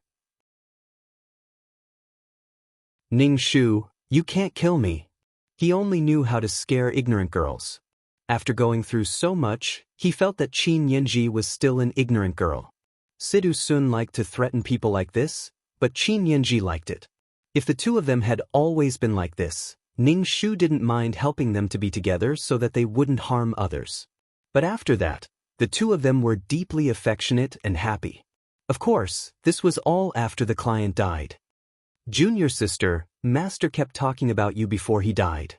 He didn't stop breathing and left with regrets," Ning Shu said. When Qin Yanji heard this, her guilt and affection for her father made her choose to leave with Ning Shu without hesitation. "I won't allow you to leave. You are my slave. How dare you leave here without my permission?" Sidu Sun grabbed Qin Yanji's hand, and Ning Shu grabbed Qin Yanji's other hand. The three of them were like a tug-of-war. Ning Shu directly released a ray of qi towards Sidu Sun's chest. The invisible qi drilled into Sidu Sun's heart, causing him to immediately release his hand and clutch his chest. He spat out a mouthful of blood. "Sidu Sun." Qin Yanji was shocked and quickly wanted to check on Sidu Sun's injury. She had only stabbed him in the back. How could it be so serious? Ning Shu grabbed Qin Yanji and didn't allow her to go over. He raised his sword and stabbed towards Sidu Sun's heart. Qin Yanji was so shocked that her voice became shrill. "Senior brother, don't." Sidu Sun used his sword to block Ning Shu's attack, but the pain in his heart was unbearable. He was distracted for a moment, and Ning Shu seized the empty space to stab him in the heart. "Senior brother, don't." Qin Yanji was so scared that her legs turned to jelly. She felt like there was a huge force in her chest that wanted to tear her heart apart. She was usually bullied by Sidu Sun, so she hated him to the core. But seeing him about to be killed by her senior brother, Qin Yanji's heart was filled with pain. Ning Shu didn't listen to Qin Yanji's words. He directly pierced Sidu Sun's heart and body with his sword. Sidu Sun's eyes narrowed as he looked down at his chest. Then he raised his sword and stabbed at Ning Shu, wanting to die together with him. Ning Shu pulled out his sword, and blood spurted out. Qin Yanji was completely disheartened as she watched Sidu Sun use his sword to support his body. Blood dripped onto the ground and formed a small pool of blood. Qin Yanji trembled as she walked over. She wanted to touch Sidu Sun, but she didn't dare.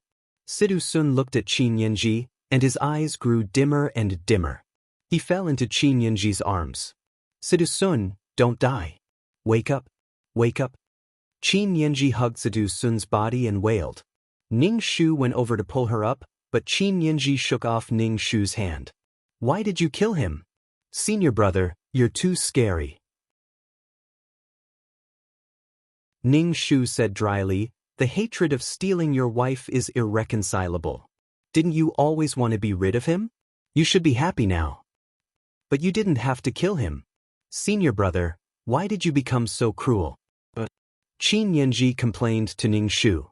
It was as if the sky had collapsed. She hugged Sidu Sun's body and refused to let go. Ning Shu only wanted to say that she had wanted to kill Sidu Sun for a long time. She had waited until now to make her move. Fine, her fiancé was hugging another woman's man to accuse her of being cruel. She was such a heartless and unreasonable evil person. Qin Yanji's expression was a bit dazed. Ning Shu saw that there were people from the demon sect surrounding them, so he directly slashed Qin Yanji's neck with his knife, knocking her unconscious. When he lifted Qin Yanji up, he slashed Sidu Sun's neck. Some people's hearts were on the right side, so it was safer to make an additional cut. Ning Shu carried Qin Yanji as they avoided being surrounded and pursued by the people from the demon sect. When they arrived at the foot of the mountain, there was a white horse. Ning Shu leapt onto the horse's back with a tap of his toes. He squeezed the horse's belly and galloped away. After galloping for a while, Ning Shu saw that the horse couldn't take it anymore and stopped.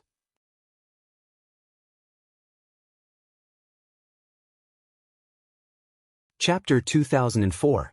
Ning Shu put Qin Yanji down from his shoulder. She was still unconscious. Ning Shu took out his canteen to drink some water and silently looked at Qin Yanji. Qin Yanji had lost a lot of weight after leaving home.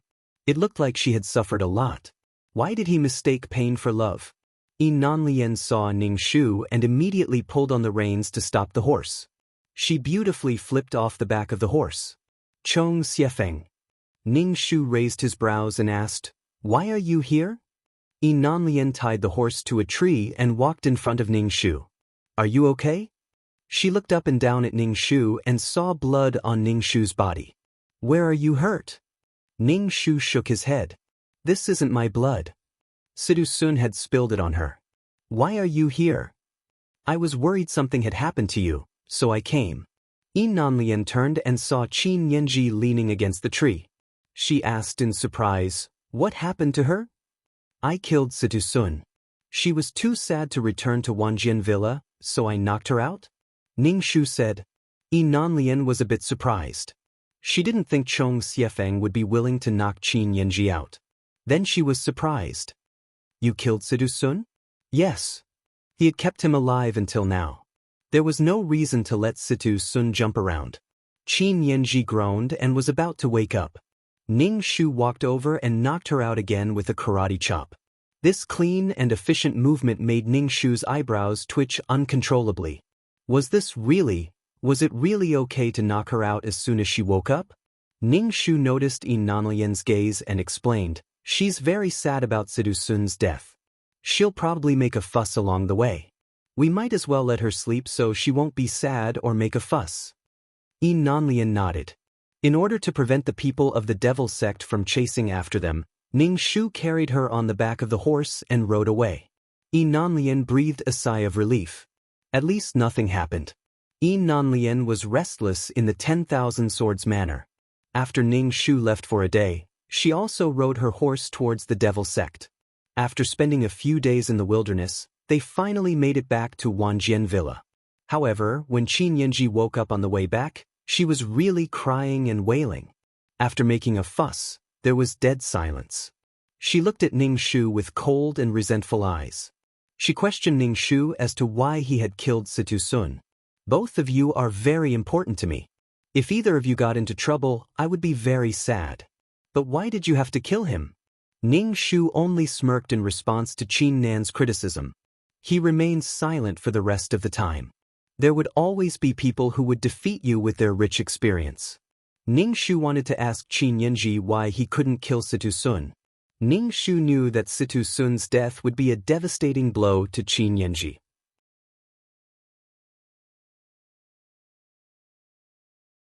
Before Ning Shu could finish, he heard a heart-wrenching voice from inside.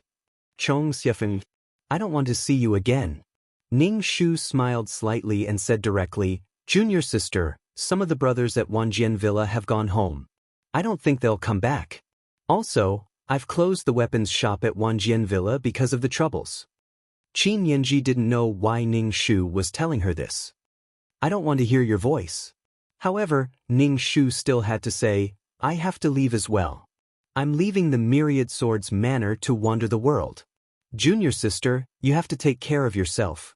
Although Master made me the Manor Lord of the Myriad Swords Manor, you are the true successor. In the future, you will have to bear the heavy burden of the Myriad Swords Manor." Qin Yanji was completely stunned. What did this mean? What did senior brother mean? He was leaving? This was outside of Qin Yanji's expectations. Qin Yanji thought that senior brother had to kill Situ Sun because of her, but she never thought that senior brother wouldn't care about her. After all, subconsciously she still relied on senior brother. She also thought that senior brother wouldn't leave her no matter what happened, even if he hated her for killing Situ Sun. Even if he came to apologize, she wouldn't forgive him.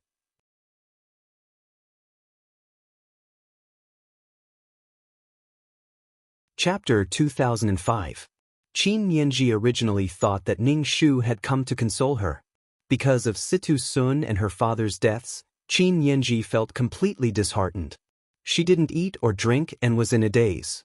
In her heart, she hated Ning Shu for killing her beloved senior brother. She held the thought that she would never forgive him in this lifetime. But now, her senior brother said that he was going to leave Wanjian Villa and wander around. It seemed like he was planning to leave Wanjian Villa. Qin Yanji's heart suddenly panicked. She had to face the empty Wanjian Villa alone. She couldn't do it if she had to worry about everything. Qin Yanji was stunned. Even if Ning Shu stood at the door and didn't open it, he could still see Qin Yanji's expression. She was unscrupulously demanding. Wasn't it difficult to have both hands? Now that one was dead and the other was leaving, she didn't have to be stuck between two men anymore. Ning Shu coughed and said, "Little junior sister, I'm leaving tomorrow.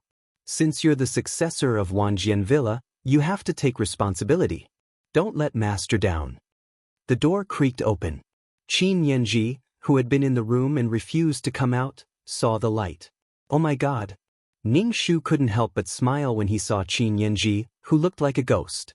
Qin Yanji's hair was messy, and her face was as white as paper. Her eyes were hollow, and there were dark circles under her eyes. Her chin was like a snake.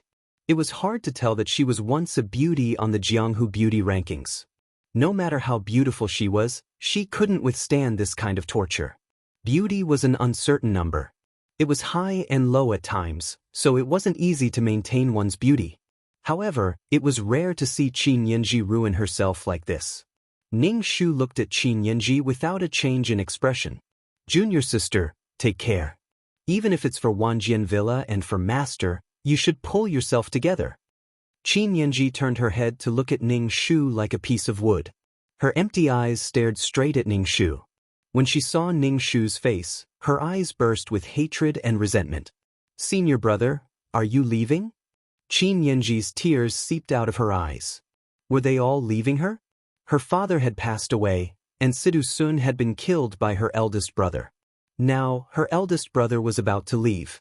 Qin Yanji's heart was filled with despair and hatred when she saw Ning Shu.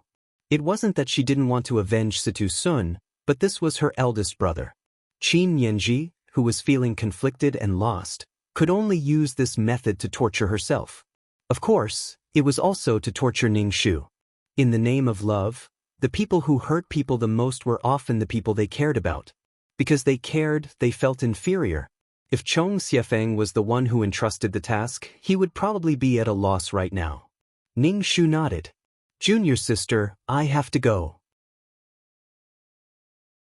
I promised master that I would save you. In order to prevent Situ Sun from pestering you, I killed him. I did it for your own good. How does it feel to be fed a pile of shit and forced to say that it's delicious? I did it for you, so blah blah blah." Qin Yanji's face twitched, and her eyes became hollow. Her hands balled into fists, and her nails dug into her palms. A chuckle came from Ning Shu's throat, but he didn't seem to notice Qin Yanji's expression. He said, "From now on, you're the head of Wanjian Villa. You can't be as stubborn as before. You have to be strong. Don't cry." Ning Shu saw Qin Yanji's eyes full of resentment. "Junior sister, with our relationship, it's not suitable for me to stay here. Take care of yourself. Show your strength. Don't let those servants bully you." Ning Shu acted as if he cared about Qin Yanji, then finally sighed. "I know you're sad, but the person has passed away. You have my condolences." Qin Yanji. He killed Situ Sun, and now he was telling her about his condolences. Qin Yanji was so angry that she laughed. "Senior brother, you're too cruel." Ning Shu's expression didn't change. He said calmly, "I'm cruel, but this is the last thing I can do for master." "Then should I thank you?" Qin Yanji looked at Ning Shu. Her voice was a bit hoarse. She had been pretending to be herself recently, so her voice was no longer as clear as before. Ning Shu shook his head. "No need to thank me. This is my way of repaying master's kindness. Master treated me like his own. I'm perfectly willing. Qin Yanji, get lost."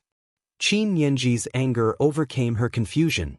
When she heard that Ning Shu was leaving, Qin Yanji's heart was at a loss. She had no one to rely on. But when she heard senior brother's shameless words, they stabbed her heart again and again. Qin Yanji only wanted to tell Ning Shu to get lost. Ning Shu looked at the tightly shut door and only smiled slightly. He turned and left. Then Ning Shu left with nothing to do. It couldn't be better. When she encountered people who needed medical treatment during her travels, Ning Shu would treat them. Occasionally, she would collect a little money. Sometimes, the money was just a coarse flour pancake, and Ning Shu didn't mind. When they passed by the town, Ning Shu heard her fight with the devil cult to save Qin Yanji. After that, she was free and unfettered. The story was made into a story. The storyteller talked about it in the tea house with spittle flying everywhere. Ning Shu occasionally peeled peanuts and ate while listening to the storyteller's eloquent words. In short, after the artistic embellishment, the story became quite exaggerated. It was just short of saying that she had 3 heads and 6 arms. In the end, she saved Master's daughter and left Wanjian Villa. She was originally the heir of Wanjian Villa, but now she didn't leave for fame and money. People fought for fame and wealth because of money, but they also hoped to truly transcend it. Treating money like dirt had always been a noble sentiment. Ning Shu, forget it. Since when did she treat money like dirt? Why would she refuse money if it could make her life a little better? Some also said that Ning Shu was hurt by love and then resolutely ran away. How pitiful! In short, this kind of gossip spread like the wind blowing through everywhere. As for the gossip about Qin Yanji, they weren't so polite. They said that Qin Yanji locked herself in her room every day and didn't care about the situation of her home. Some servants even stole things from the house because the master didn't know what they were doing. There were also some chivalrous robbers who often visited Wanjian Villa to steal things, such as weapons, porcelain, money, calligraphy, and so on. However, Qin Yanji didn't respond after that. But Qin Yanji's room was stinking. Servants brought food every day. These servants at least knew that Qin Yanji was the master. As long as they didn't starve to death, it was best to stay in the room like this. It was practically heaven. These servants didn't care about eating meat or drinking wine. They had nothing to do all day and even began to gamble. The housekeeper saw this and became anxious. The originally prosperous Wanjian Villa had suddenly declined to this point. The housekeeper had asked Qin Yanji to come out and take charge more than once. Qin Yanji was the old villa master's daughter and also knew martial arts. She could intimidate these evil servants.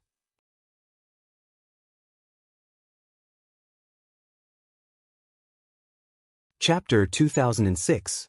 Even the maids by the young lady's side were wearing expensive jewelry. The housekeeper couldn't sit still anymore. He knelt at the door and asked Qin Yanji to come out. If this continued, Wanjian Villa would be finished. Qin Yanji was still indifferent. Perhaps he felt that there was no meaning in living and was disheartened.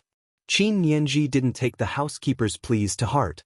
When Qin Yanji was hungry, food would be sent to him, so he didn't have to worry about the future and feel sad. When Ning Shu heard this news, he knew what was going on. This kind of result was more painful than killing the lover. Some people were above love. Nothing was more important than love. Ning Shu only chuckled as he ate peanuts.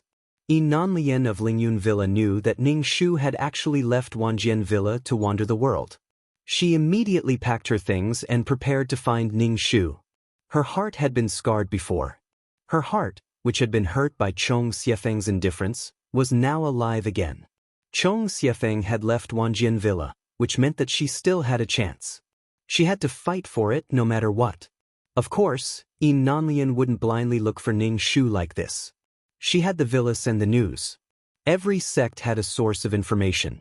It was better to have a target than no target. Ning Shu's days were very simple. He wandered around and looked for the world's origin. She desperately needed the world's origin to get rid of her identity as a fugitive. If she encountered a judge and was shot, she would be fucking dead.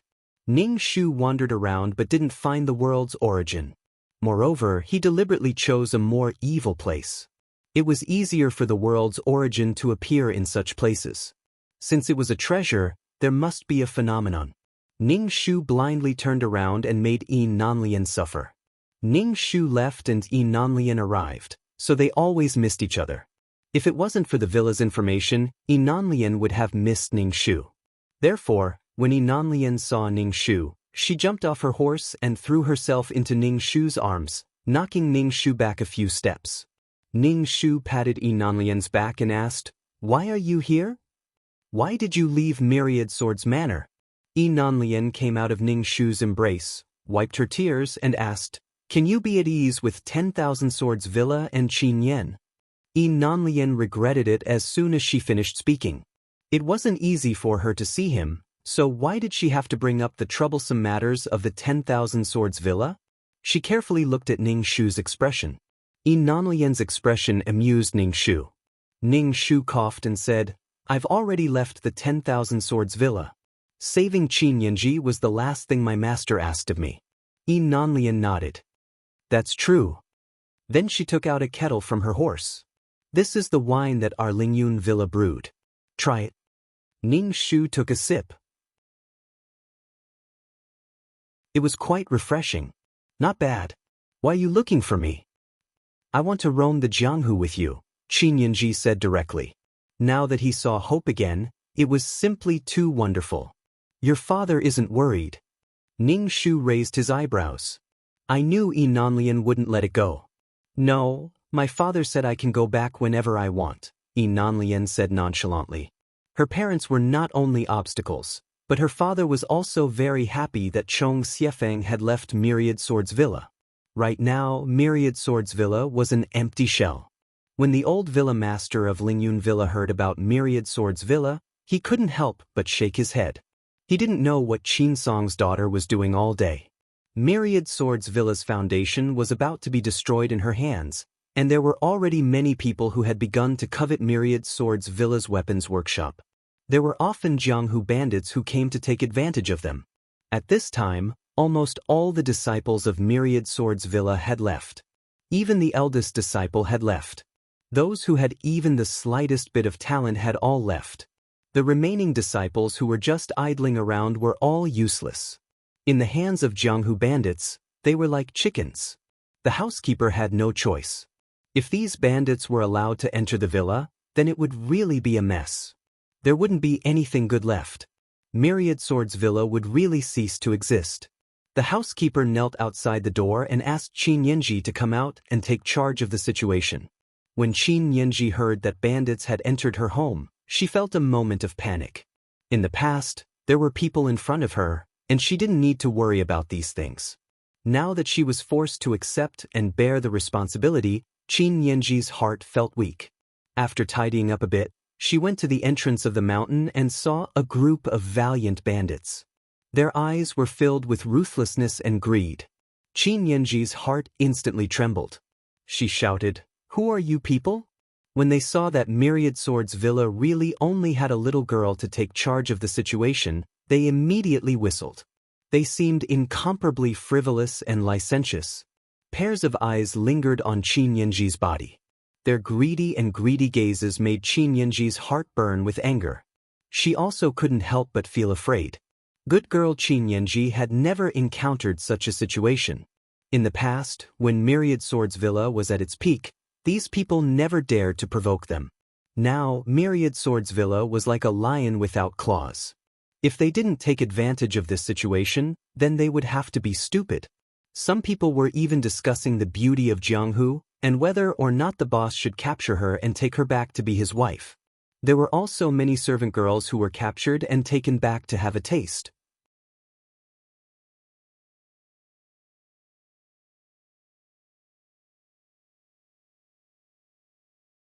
Chapter 2007. The bandit leader saw Qin Yanji dilly-dallying and immediately shouted, "Miss Qin, we're in a hurry. Please hurry up. If we're impatient, we'll massacre Wanjian Villa." Qin Yanji shouted at the housekeeper, "Uncle Zhang." The housekeeper had no choice but to hand over the banknotes. He was disappointed and sad. These days would probably never end. If Miss Qin had obediently married Chong Xiefeng, this wouldn't have happened. Everyone felt that Qin Yanji had wronged Chong Xiefeng by leaving after breaking his heart. Chong Xiefeng had been extremely benevolent to Qin Yanji. She was captured by the demon sect, but she still went to save him. The housekeeper was very disappointed. Those bandits were just a bunch of rotten fish and shrimps. They could still fight. This time, they had compromised, but there would only be endless trouble. It seemed that they couldn't stay here any longer. Qin Yanji wanted to use 50,000 taels in exchange for the safety of the villa. Also, there were many servants in the villa who didn't know martial arts. Qin Yanji, who was sad in her room, didn't know how daring these servants were to use such a method to protect the evil slaves. The housekeeper's feelings were really, in the end, the housekeeper took out 50,000 taels. Some of the servants' eyes lit up when they saw the banknotes. This old thing hid so much money and gave it to the bandits. How great would it be if it fell into their hands? They could buy a few acres of land and marry a beautiful wife. No matter what, Qin Yanji seemed to have used a method to resolve this incident without shedding a drop of blood. The bandits laughed wildly and looked at Qin Yanji in various ways. Everyone was saying that Qin Yanji was a promiscuous woman. She was originally Chong Xiefeng's fiancée, but in the end, she got together with another man. If Miss Qin wants to recruit a man in bed, can I sign up? The bandit leader's smile was so fierce that the muscles on his face trembled. He looked at Qin Yanji lustfully without any scruples. Scram! Qin Yanji almost cried. She had never encountered such a thing. She had been told that she wanted to recruit a man in bed. The rumors on the streets were too ugly. Qin Yanji drew her sword and said hatefully, "You deserve to die." The bandit leader saw that Qin Yanji was angry and shouted, "Boys, let's go. Miss Qin, the leader of the demonic sect, is dead, and your fiancé has also left. If you feel lonely in your room, remember to call me." The bandit leader's voice was very arrogant. The veins on the back of Qin Yanji's hand bulged as she gripped the hilt of her sword. As soon as the bandit leader left, Qin Yanji's eyes immediately filled with tears. No one knew how scared she was. Qin Yanji couldn't figure out how someone could be so evil. Butler, especially when he saw the surrounding servants' sparkling eyes, the housekeeper couldn't help but sigh. The master loved his daughter dearly, and if nothing had happened to the 10,000 Swords Manor, the young miss would have been held in the palm of his hand, a beautiful flower that would have been incomparably happy. However, the weather was unpredictable and the delicate flower might be ravaged by the storm. In any case, if this matter was handled properly, there would be endless trouble in the future. Bandits of all sizes would come to ask for money. The building collapsed. Sometimes, one incident could cause such a long chain of reactions. Perhaps this disaster had been buried a long time ago and had completely exploded with Qin Yanji. Qin Yanji stared blankly into the distance and cried. How was Situ Sun now? Where was he buried? Qin Yanji was afraid to see Situ Sun's grave. She would rather lie to herself that Situ Sun wasn't dead. The incident at the 10,000 Swords Manor had spread everywhere.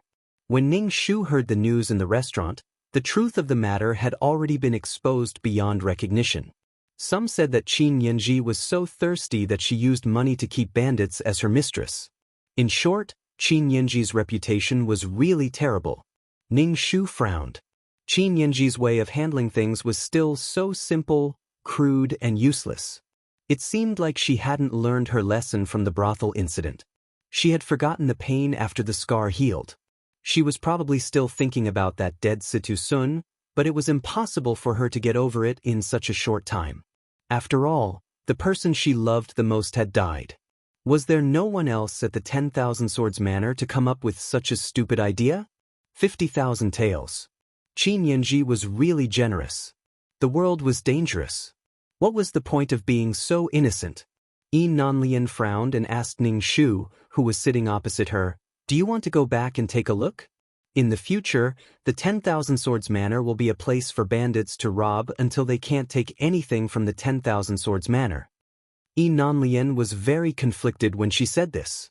She was afraid that she would have no chance if she went back. However, the 10,000 Swords Manor was the place where Chong Xiefeng grew up. Now that something had happened, Chong Xiefeng would definitely be anxious. If it had been the Lingyun Villa, she would have flown back long ago. Yi Nanlian put herself in Ning Shu's shoes and still told him. Ning Shu took a sip of tea, thought about it, and nodded. "I do want to go back and take a look." Yi Nanlian's face turned bitter. She looked like a little cabbage in the field. Ning Shu couldn't help but want to laugh.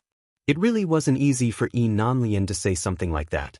Ning Shu only smiled and drank his tea. He traveled with Yi Nanlian the whole way. This girl was really capable. She could find things to eat, wild fruits and game. She even brought seasoning with her. This made Ning Shu eat very little dry food along the way. He could even eat a little meat. Cute girls were meant to be doted on. Ning Shu was laughing in his heart, but on the surface, he was a gentleman to Yi Nanlian. He didn't do anything out of line. They talked and laughed along the way, as if they were on an outing. However, what made Ning Shu more depressed was that he still hadn't found the world's origin. The two of them rode slowly towards the 10,000 Swords Manor. During this time, another group of bandits came to the 10,000 Swords Manor to ask for money. They obviously treated the 10,000 Swords Manor as a silver nest. When Ning Shu returned to the 10,000 Swords Manor, a group of bandits came out of nowhere aggressively. In the world of martial arts, the imperial court was weakened. These bandits swaggered out like this, but no one suppressed them. It really didn't make sense. Ning Shu frowned as she looked at some of the bandits. They were dressed in tattered clothes and held hoes and sickles in their hands. It was obvious that they didn't know martial arts. Qin Yanji couldn't even take care of these people. His martial arts had been fed to the dogs. Ning Shu and Yi Nanlian appeared in a very flashy way. When the bandit leader saw the handsome Ning Shu and the valiant Yi Nanlian, his heart immediately tightened. Didn't they say that there was no one left in the 10,000 Swords Manor? The bandit leader was certain that there was no one in the 10,000 Swords Manor with balls. Now, he had to squeeze as much as he could. Otherwise, others would take advantage of him. He heard that the 10,000 Swords Manor still had an eldest disciple, but he hadn't appeared in a long time. The other disciples also hadn't appeared. It was because the 10,000 Swords Manor's reputation was so bad that the other disciples were too embarrassed to return. Eldest senior brother. When Qin Yanji saw Ning Shu, her eyes immediately turned red. Her heart was filled with grievances.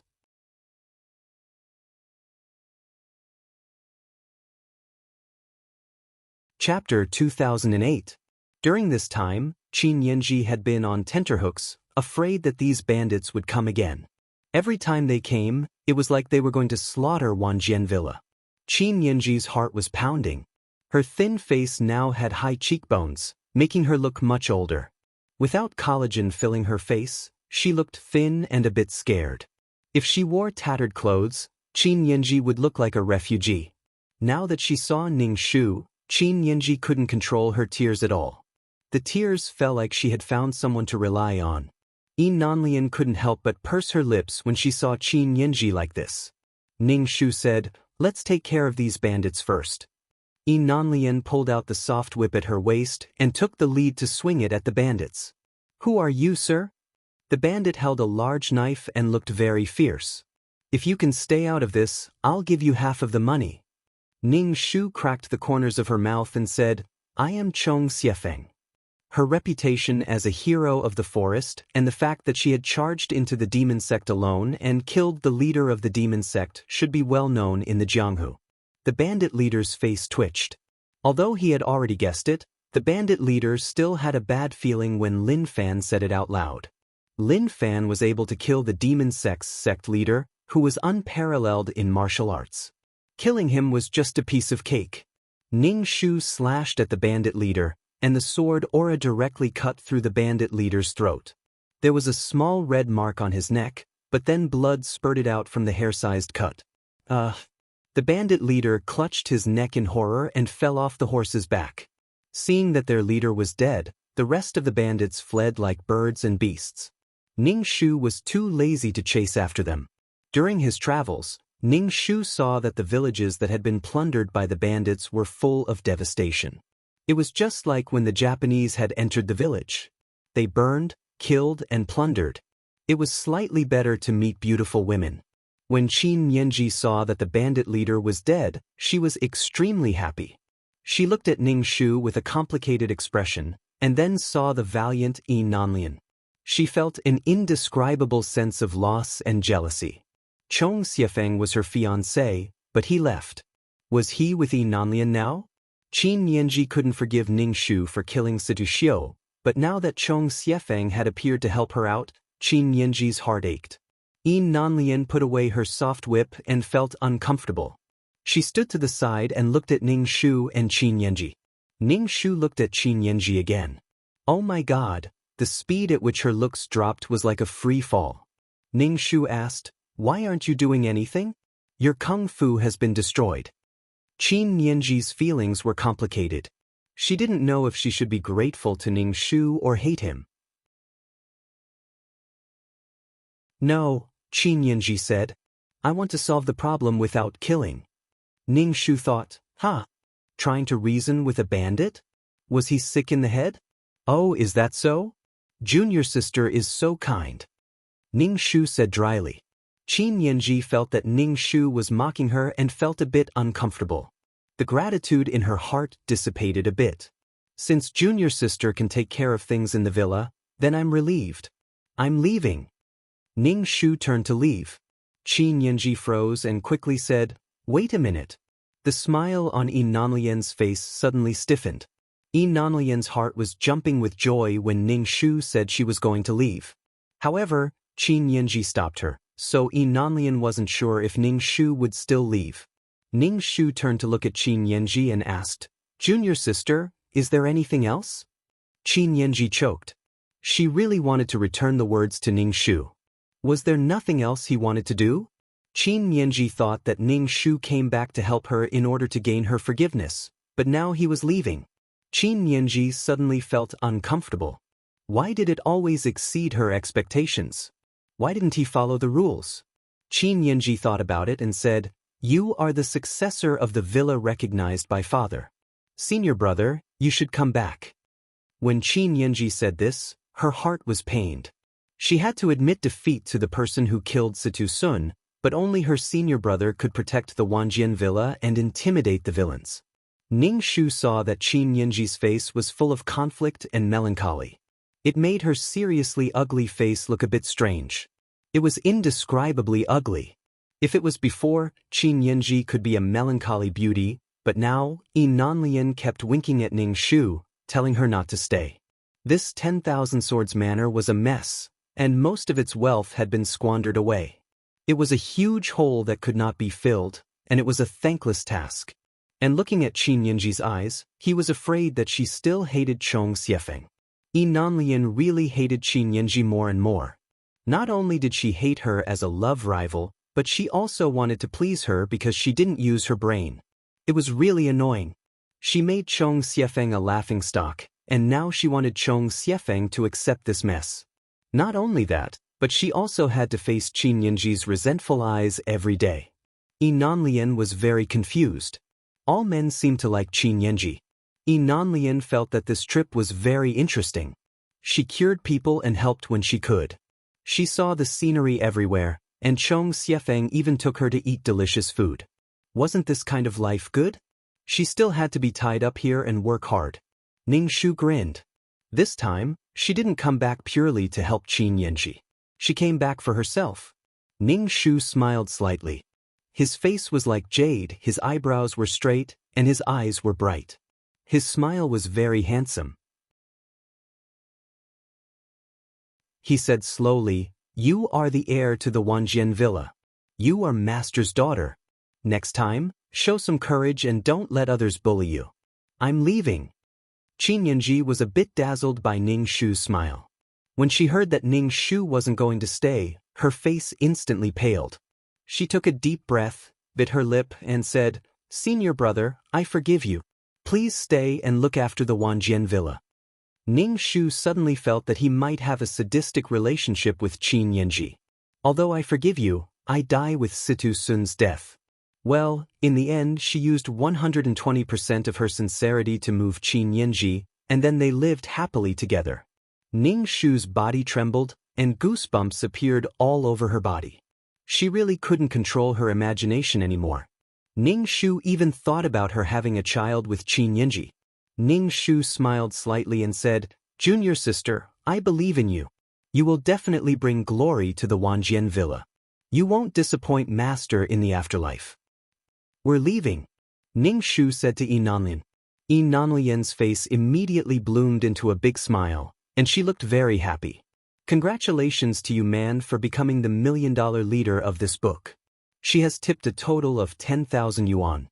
Thank you to the little cutie who has been subscribing and tipping, as well as the little cuties who manage the chat group and the book review section.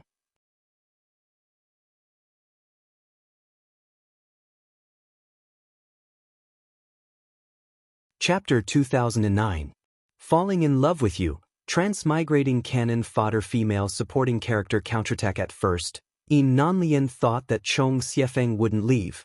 When he saw Qin Yanji, he would become the fiancé who was crazy about her, and banged his head against the wall because of her.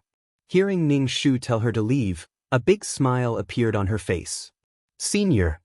Qin Yanji's sharp voice stopped Ning Shu, but Ning Shu ignored her and continued to walk away. Senior. Qin Yanji screamed at Ning Shu heartbreakingly. She couldn't believe that Ning Shu had become so cold. Especially when she saw the woman standing next to her eldest senior, Qin Yanji's heart ached even more. She was extremely disappointed. She was so sure of her victory that she should feel that what was hers no longer belonged to her one day and belonged to someone else.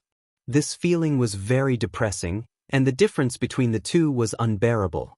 She even began to doubt whether everything she had insisted on was right. Countless what-ifs would be entangled in her heart, and that kind of regret and discomfort could torture a person to death. Now that Qin Yanji saw that her former fiancé was with another woman, she felt as if something had been stolen from her. Qin Yanji was used to Chong Xiefeng's kindness and overestimated her position in other people's hearts. Senior, you can't leave like this. Qin Yanji used her qinggong and blocked the two of them. Ning Shu's lips twitched as he looked at Qin Yanji. What is it? Qin Yanji faced Ning Shu's indifferent expression, and her heart suddenly stopped. That indescribable feeling of grievance and betrayal surged up. I'm sorry, Senior. I know I've wronged you, but can you stay and look after Wanjian Villa? When Father was alive, he said that you would inherit Wanjian Villa after he passed away. I've already left Wanjian Villa, and I don't know what identity I'll be returning with. Also, I've already done what Master asked me to do when he was alive, and saved you from the demon cult. My mission has been accomplished. Ning Shu said indifferently. Qin Yanji was furious when she heard that. She had asked Chong Xiefeng to save Gun Yanji, not kill her. She had actually killed Situ Sun. Actually, Chong Xiefeng was using her power to avenge a personal grudge. If Father hadn't said that he was going to save her, Situ Sun wouldn't be dead now. Qin Yanji's heart was filled with sorrow. Now that things had developed to this point, she didn't know who to blame. What do I have to do for you to stay? Qin Yanji asked Ning Shu in a hoarse voice. Her heart felt like it was being burned in a pot of oil. She felt uncomfortable and conflicted. Moreover, this was clearly eldest brother's fault. Now she was begging him. It was infuriating. Ning Shu dragged his tone, looking like he was thinking, which made the two women nervous. Qin Yanji hoped that Ning Shu would stay, and Yin Nanlian hoped that Ning Shu would not be soft-hearted. The 10,000 Swords Villa was really a pit of fire. Qin Yanji clasped her hands together and bit her lip. She took a deep breath as if she had made a major life decision. Senior brother, I'll marry you. Let's get married. Ning Shu was speechless. Yin Nanlian's expression suddenly became a bit stiff and also a bit disheartened. It wasn't that she didn't trust Chong Xiefeng, but Chong Xiefeng loved Qin Yanji very much. If there was an opportunity like this, he would definitely stay. Yin Nanlian secretly sighed. It was really tiring to be entangled with someone who didn't care about her. Was Chong Xiefeng not tired from before? Ning Shu saw Qin Yanji's aggrieved expression and chuckled in his heart. Was marrying someone so aggrieved? She really thought too highly of herself. She had to stay behind and worry about the mess. She also had to face her cold face every day as if someone else was taking advantage of her. It was really fucking disgusting. She thought too highly of herself and overestimated her position in other people's hearts. Ning Shu smiled faintly and said, I know it's not that little sister doesn't love me. You can't force a melon to be sweet, so I won't marry little sister. Let's forget about our previous engagement. Qin Yanji froze, and her face instantly turned pale. She didn't recover for a long time and asked with trembling lips, "You don't want to stay?" "I don't want to. You still have to worry about Wanjian Villa's matters. Be firm when you need to be. If bandits come again, don't hesitate to kill them. It's considered getting rid of evil for the people." Ning Shu said, "Didn't little sister love to stand up for injustice in the past? Just think of it as standing up for injustice, that's all." Qin Yanji's lips trembled, and her face was ashen. She looked at Ning Shu as if she was looking at a heartless man. Yi Nanlian silently cracked a bright smile without any hesitation. Fortunately, Chong Xiefeng's mind was clear. Ning Shu stared straight into Qin Yanji's eyes. His voice was ethereal and seemed to be able to hypnotize people. "It's all your fault that this happened. If you hadn't stubbornly insisted on leaving Wanjian Villa, you wouldn't have met Situ Sun. If you hadn't met Situ Sun, I would have married you, and Master wouldn't have been angered to death. All of this is your fault, your fault." Qin Yanji's expression was a bit sluggish. "It's my fault." "Yes, it's your fault. You caused Master's death. You caused Situ Sun's death. You caused Wanjian Villa to become like this." Ning Shu's voice was very soft and ethereal, and it seemed to make people drown in it. "It's my fault. It's all my fault." Qin Yanji began to cry, then immediately reacted. "No, you killed Situ Sun. You killed him. I'm avenging Master. Your Master's father." "You didn't avenge Master, and now you're blaming me for avenging Master. This is your fault." Ning Shu planned to try the hypnotism that he only had theoretical knowledge of. No matter how much Qin Yanji resisted, Ning Shu was telling the truth. Qin Yanji's expression was a bit pained. "It's my fault. It's my fault." Seeing Qin Yanji's expression, Ning Shu didn't know if his hypnotism had any effect, but it didn't matter if it didn't. Qin Yanji was now all alone, anyway. It wasn't scary that she had no legs, no arms, and no life. What was scary was losing love. So little junior sister, don't let Master's expectations down. Manage Wanjian Villa well. I believe you can do it. Ning Shu planted the seed in Qin Yanji's heart that it was her fault. Connecting the dots, wasn't it her fault? If she had been more decisive and chosen one side, then this kind of thing wouldn't have happened. It was impossible for one woman to serve two men, so she had to create a threesome. Since she had chosen, then she should have been more decisive. Why did she have to act like she was being forced?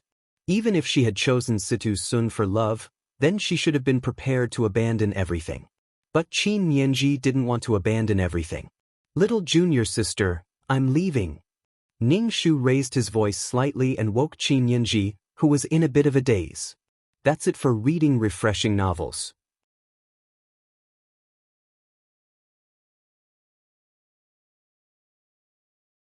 Chapter 2010. Falling in Love with You. Transmigrating canon fodder female supporting character Counterattacks. Qin Yanji looked at Ning Shu with tears in her eyes. "Senior, please stay. This is all my fault." Ning Shu smiled and said, "It's good that you know you were wrong." Ning Shu turned and left. Ning Shu and Qin Yanji left without looking back, which made Qin Yanji's entire body tremble. The hatred in his heart grew. He hated Ning Shu for killing Situ Sun and not caring about Wanjian Villa anymore. Qin Yanji felt that everything she had done for Chong Xiefeng had been for nothing. She had chosen to leave with Situ Sun for Chong Xiefeng, but what had she gotten in return? She even said it was her fault. Now she was no longer the young lady of Wanjian Villa at its peak. Chong Xiefeng looked down on her and didn't even want to get married. Ning Shu could feel the burning gaze behind her. She could feel the resentment in Qin Yanji's eyes. It didn't matter. Even if Qin Yanji hated her, what could she do to her? Her biggest mistake was killing Situ Sun. So all the mistakes were her fault? Yi Nanlian breathed a sigh of relief and quickly caught up with Ning Shu. "Are you really determined to leave? Qin Yanji is going to marry you. Isn't this what you've always wanted?" Yi Nanlian asked Ning Shu. Ning Shu only said, "It's better to walk around than to walk around Wanjian Villa." Qin Yanji stared at her with resentment like a female ghost. Goosebumps rose all over her body. She was speechless. She didn't owe Qin Yanji anything. Nanlian smiled at her and said, "Yes, we'll go explore the world. If it really doesn't work, we'll find a place to live in seclusion and live peacefully. If you're really bored, you can teach 1 or 2 disciples." The life Nanlian described was very tempting, but she said, "We." Ning Shu only chuckled and didn't say anything. She really couldn't agree on Chong Xiefeng's behalf. Nanlian was not angry at Ning Shu's indifference. After all, leaving the 10,000 Swords Manor was not easy. After that, Ning Shu received intermittent news about 10,000 Swords Villa. 10,000 Swords Villa, which had been intimidated by Ning Shu, was quiet for a period of time. However, Qin Nianji discovered that there weren't many people in 10,000 Swords Villa. Some of the servants were afraid of death and had run away early on. Now, the 10,000 Swords Villa was almost empty. No one cleaned the courtyard, and there wasn't even any food. If Qin Nianji didn't say anything, there wouldn't even be a bite to eat. Although Qin Nianji was from the underworld and knew martial arts, she was usually served by others. Now that she suddenly had to do it herself, this feeling, Qin Nianji's life was similar to that of a rich young lady's, but now she even had to cook her own food. Her maid had run away. They had also taken away a lot of her things. By the time Qin Nianji found out, the maids had already disappeared. In the end, even the housekeeper left. The housekeeper originally thought that Chong Xiefeng would stay, but she left too. It seemed that 10,000 Swords Villa was really done for. The housekeeper had no choice but to leave. Moreover, there were thieves coming to the villa from time to time, so their safety was not guaranteed. The housekeeper's departure made Qin Nianji's heart sink. She was angry and afraid. She tried to persuade the housekeeper to stay, but the housekeeper insisted on leaving. Qin Nianji felt very helpless. She didn't feel very good, and there was no one around to give her advice. She felt very anxious. In the end, Qin Nianji was almost the only person in 10,000 Swords Villa, which made Qin Nianji feel very miserable. She felt like she had been betrayed. She had spent so much money to protect these people in 10,000 Swords Villa. If they had resisted, those bandits would have definitely rushed into the villa and massacred them. These people who didn't know martial arts would definitely have been killed. However, these people actually ran away, which made Qin Nianji feel very pained. She felt this way again. The last time, for a woman, it was a woman from a brothel. She wanted justice for her, but she ended up in a brothel. Something like that happened and she was humiliated. Although nothing happened in the end, Qin Nianji felt very hurt. This time, for the sake of 10,000 Swords Villa, these people who didn't know martial arts, she spent a lot of money to protect 10,000 Swords Villa. But these people all left, which made Qin Nianji want to cry. These people were too heartless. If Ning Shu knew what Qin Nianji was thinking, the most he could say was that Qin Nianji liked to find excuses for herself no matter what she did. She was clearly afraid of those bandits, and she was a coward. She also knew that doing this was very cowardly, but she righteously said that it was for the sake of the people in the villa who didn't know martial arts. Now that others feared their lives and ran away, Qin Nianji began to resent them again. In any case, Qin Nianji was right no matter what she did, and it was others who wronged her. Qin Nianji was hungry and made food for herself, but Qin Nianji was not someone who had done manual labor. She had more or less reached out her hand for clothes and opened her mouth for food. Now, she had to make a fire to cook. She couldn't even cook the rice. Qin Nianji hugged her shoulders and curled into a ball to cry. Was this retribution? Was it like her senior brother said, that this was all her fault? After suffering, Qin Nianji thought of her previous life. She had a group of servants, and her senior brothers loved her very much. She had everything she wanted to eat. But now, she didn't even have anything to eat. There wasn't even a grain of rice in the kitchen. Even the bowls and chopsticks had been taken away by those people. These people were simply despicable. This feeling of being deceived made Qin Nianji very angry. They didn't understand her and even hit her when she was down. Qin Nianji felt completely disheartened. Without servants, Qin Nianji couldn't do anything. She couldn't even boil a mouthful of hot food to drink. In this era, there was no takeout, so one call would arrive. Also, it was already winter. Qin Yanji couldn't even wash her feet because there was no hot water. Thinking about her previous life and then thinking about her current life, even when she was tortured by Sidu Sun in the demon sect, it wasn't as miserable as now. At least she had something to eat. But now, she had been in the demon sect for a while and hadn't even learned how to do anything before she was rescued by Chong Xiefeng. In fact, Qin Yanji was still a rich young lady who didn't know how to do anything. If only she was still in the demon sect right now. If only Sidu Sun hadn't died. All of this was her fault. Otherwise, Sidu Sun wouldn't have died. Her father wouldn't have died. Wanjian Villa wouldn't have become like this. Qin Yanji wanted to cry but had no tears. She really didn't know what she had done wrong. She had never wanted to hurt anyone. She had always sacrificed and wronged herself, but no one had ever understood her. Senior brother blamed her.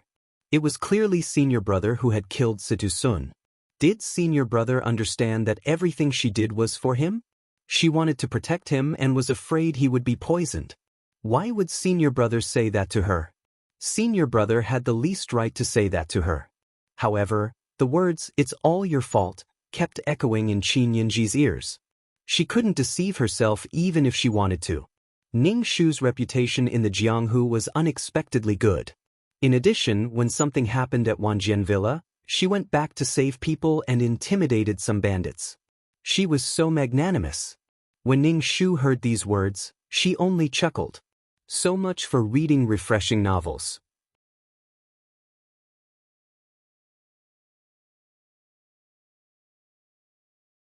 Chapter 2011.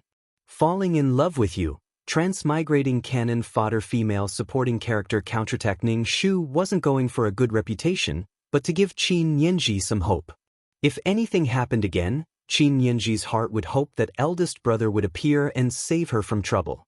She wouldn't believe that eldest brother would be so heartless. Ning Shu threw the matter of Wanjian Villa to the back of her mind and wanted to take her to see the area beyond the Great Wall. Yi Nanlian also insisted on going. Ning Shu had no choice. She wanted to ride the horse and leave, so Yi Nanlian followed. Ning Shu could only allow Yi Nanlian to follow her. Yi Nanlian revealed a complacent expression. She chuckled and grinned at Ning Shu. Ning Shu was speechless. "If you want to follow me, then follow me. I'm not confessing to you anyway." The matter between Yi Nanlian and Chong Xiefeng had nothing to do with her, but Ning Shu couldn't say what would happen between them in the future. From Ning Shu's perspective, Yi Nanlian didn't seem like a stupid person. She was a virtuous wife. It was good to have someone who understood things clearly. Someone like Qin Yanji, who was so pretentious, couldn't resist pretentiousness no matter how good she was. Didn't she see that Wanjian Villa was now a big sect in the Jianghu? It only existed in name now and would be completely gone in a while. It couldn't hold on for much longer. Many people said that Qin Yanji was stupid. How could she be so stupid when people asked for money? Also, those bandits only had a lot of people, but their martial arts were mediocre. What a spendthrift woman. Many people said it with bitter hatred. It was better to give it to them than to give it to those bandits. Feeding those bad people until they were fat. Really, Ning Shu went to many places beyond the Great Wall, but didn't find the world's origin. It seemed that the world's origin couldn't be found in this world. Ning Shu was a little dispirited. Yi Nanlian didn't know what Ning Shu was thinking, but seeing that Ning Shu didn't look well, she asked, "What's wrong? Are you hungry?" Along the way, Yi Nanlian asked Ning Shu this question the most. She almost sang, "Are you hungry? I'll cook a bowl of noodles for you." Ning Shu wiped his face. "I'm not hungry." Yi Nanlian couldn't ask Ning Shu what was going on, so she could only follow behind Ning Shu. Ning Shu came back from beyond the Great Wall and became a purchasing agent. He bought the cheap furs from beyond the Great Wall and sold them for several times the profit. As soon as he returned, he heard that the Myriad Swords Manor had been plundered. There was nothing left, not even chairs or benches. There were only 4 walls, and even some wood and tiles were gone. They were taken away by the farmers around the 10,000 Swords Manor. There was no one left in the 10,000 Swords Manor. Ning Shu raised his eyebrows and ordered a plate of peanuts from a man sitting at the next table. He asked, Then there's no one left at Wanjian Villa. Where's Qin Yanji? I don't know where she went. Some say she was kidnapped and some say she was killed. Anyway, I don't know where she went, Ning Shu said. Ning Shu thought about it and decided to go back to Wanjian Villa to take a look. The destruction of Wanjian Villa was within Ning Shu's expectations. After all, Qin Yanji was quite generous. Ning Shu was now worried about Qin Yanji's whereabouts. He wasn't worried about what happened to Qin Yanji, but he didn't know where Qin Yanji was now. Maybe she was playing around with someone else and had a deep relationship. Anyway, she was the main female lead, so there would be people who loved her wherever she went. There were even men of noble status who had seen all the harems in their 3,000 concubines. They only loved a little demon like her. Ning Shu returned to Wanjian Villa. It was as empty as a haunted house. In less than half a year, the previously thriving Wanjian Villa had become like this. It was really sad that it was easier to destroy than to build. It took a long time for Wanjian Villa to become like this, but it felt like it had become like this overnight. Ning Shu calculated that he had been in this world for more than half a year, almost a year. Maybe it was time to leave, but before he left, he had to find out where Qin Yanji was. It was hard to guarantee that Qin Yanji wouldn't take revenge on the person who entrusted her. After all, she had killed Situ Sun, and Situ Sun was Qin Yanji's lover. Ning Shu returned to Wanjian Villa and went to Qin Yanji's room. Qin Yanji's room was empty. It was probably because the bed was too big that a thief hadn't broken into the bed. Ning Shu looked around the room. There was already a thick layer of dust on the ground. Every time he used his spiritual power to scan the room, he found that there was incense ash near the window. Ning Shu walked over, picked it up with his hand, and smelled it. There was a smell of medicine. It was probably a knockout drug. This is a despicable thing. Nanlian's face turned a little red when she saw this kind of thing. I heard that there are flower thieves who will break the window and light the love incense. My father was afraid that I would be targeted by some flower thief, so he told me this. This was Qin Yanji's room. Could it be that Qin Yanji was targeted by a flower thief? Nanlian frowned tightly and looked at Ning Shu. She said, "My father said that this kind of love incense is very domineering and makes women unable to resist." Ning Shu was speechless. People were always researching in this area. These flower thieves were really. They only cared about ruining women, then pulled up their pants and ran away. They didn't care about what these women would do after that.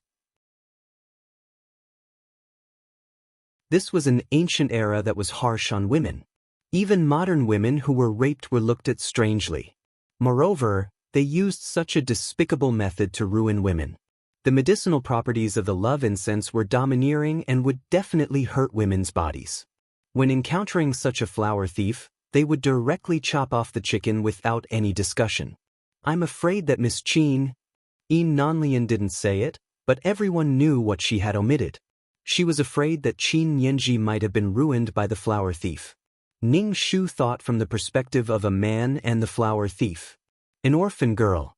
Qin Yanji was an orphan now. She had no one to support her. Although she had Chong Xiefeng, who knew when the senior would appear.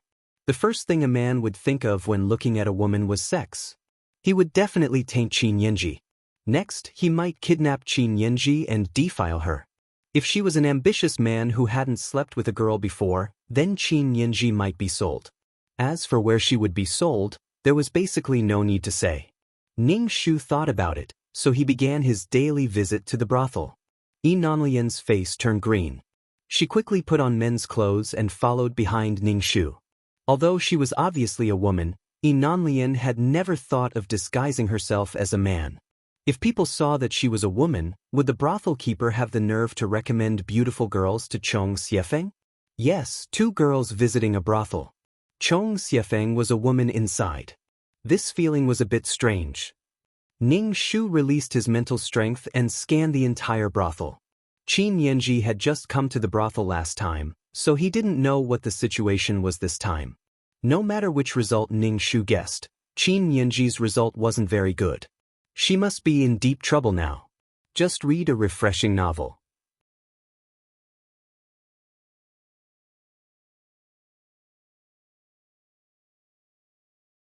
Chapter 2012. Falling in Love with You. Transmigrating canon fodder female supporting character Counterattack. Whether Qin Yinji was imprisoned by a rapist or sold to a brothel, Qin Yinji's fate was to be ruined by a man. The only difference was that it was one man or many men. Ning Shu looked for Qin Yinji from brothel to brothel. If she was in a brothel, it would be difficult for Ning Shu to find her. However, if she was locked up by a rapist, it would be difficult to find her. Nanlian felt that the chances of finding Qin Yinji in a brothel were not high. It was also possible that the rapist had ruined Qin Yinji and left after putting on his pants, and Qin Yinji had left Wanjian Villa by herself. However, Ning Shu felt that the possibility of this was relatively small. Rapists were all sneaky, but if Qin Yinji was alone, and a woman without any ability to resist, wouldn't the rapist have the final say? Under such circumstances, how could the rapist not have any ulterior motives? It was easy to find her in a brothel, but it would be difficult to find her if she was locked up by a rapist. Ning Shu felt that he was really worried about Qin Yinji. If he didn't suffer now, he would definitely suffer in the future. The human heart was the most chaotic and could change at most. Perhaps a small matter could cause a huge change in the human heart. Don't mistake naivety for fun. The world was so messy, who was naivety for? Nanlian followed Ning Shu to brothels every day. In the beginning she was very uncomfortable, but now she was very used to it. She sat in every brothel like a boss and asked the brothel owner if there were any new girls in the brothel. Ning Shu and Nanlian searched for a while but couldn't find Qin Yinji. Ning Shu couldn't help but wonder if he had guessed wrong. Perhaps Qin Yinji had left by herself. The rapist would only sell Qin Yinji to a place closer to Wanjian Villa. Did he have to carry her far away to sell a woman? After ruining a woman and making a small fortune at the same time, he would definitely get rid of her quickly. Qin Yinji wasn't in a brothel. Perhaps people were simple. The rapist only tainted Qin Yinji. Ning Shu. We've been searching for so long. Can we really find Miss Qin? Nanlian couldn't help asking, why are you always watching brothels? Because Qin Yinji has an unbreakable bond with the brothel. Ning Shu casually said. Last time, he was also in a brothel. This time, he didn't know if he was sold to a brothel. Ning Shu smacked his head. Perhaps his relationship with the flower thief had deepened, or perhaps the domineering flower thief was addicted to the taste. The previous women were nothing compared to a fart. Only this woman tasted the best. This was completely in line with the plot. Ning Shu started imagining things again. Once he started imagining things, he couldn't control it. Ning Shu went to all the brothels closest to the 10,000 Swords Villa, but he couldn't find Qin Yinji. It seemed that Qin Yinji really didn't go to the brothels, which meant that he hadn't been sold. Perhaps she had fallen in love with a domineering flower thief. Perhaps this flower thief was incomparably handsome. Perhaps this flower thief had become a flower thief for the sake of excitement. Actually, his status was noble. The main female lead's ability was to make any man fall in love with her. Seeing the strange look in Ning Shu's eyes, Nanlian couldn't help but ask, "Are you hungry again?" "I'm not hungry," Ning Shu said. It seemed that Qin Yinji's whereabouts were really difficult to find. Ning Shu was a little distressed. He would look for him slowly.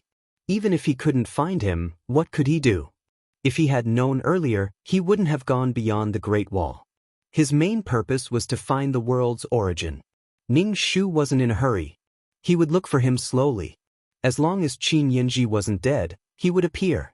After all, the client and Qin Yinji could have an unbreakable fate.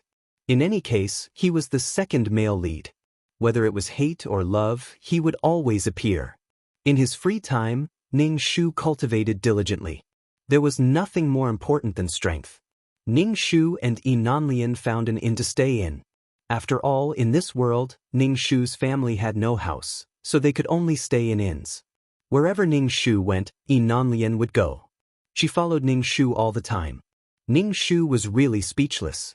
Such a cute girl. How nice would it be if she was a man? Compared to men, Ning Shu found that cute girls were even cuter.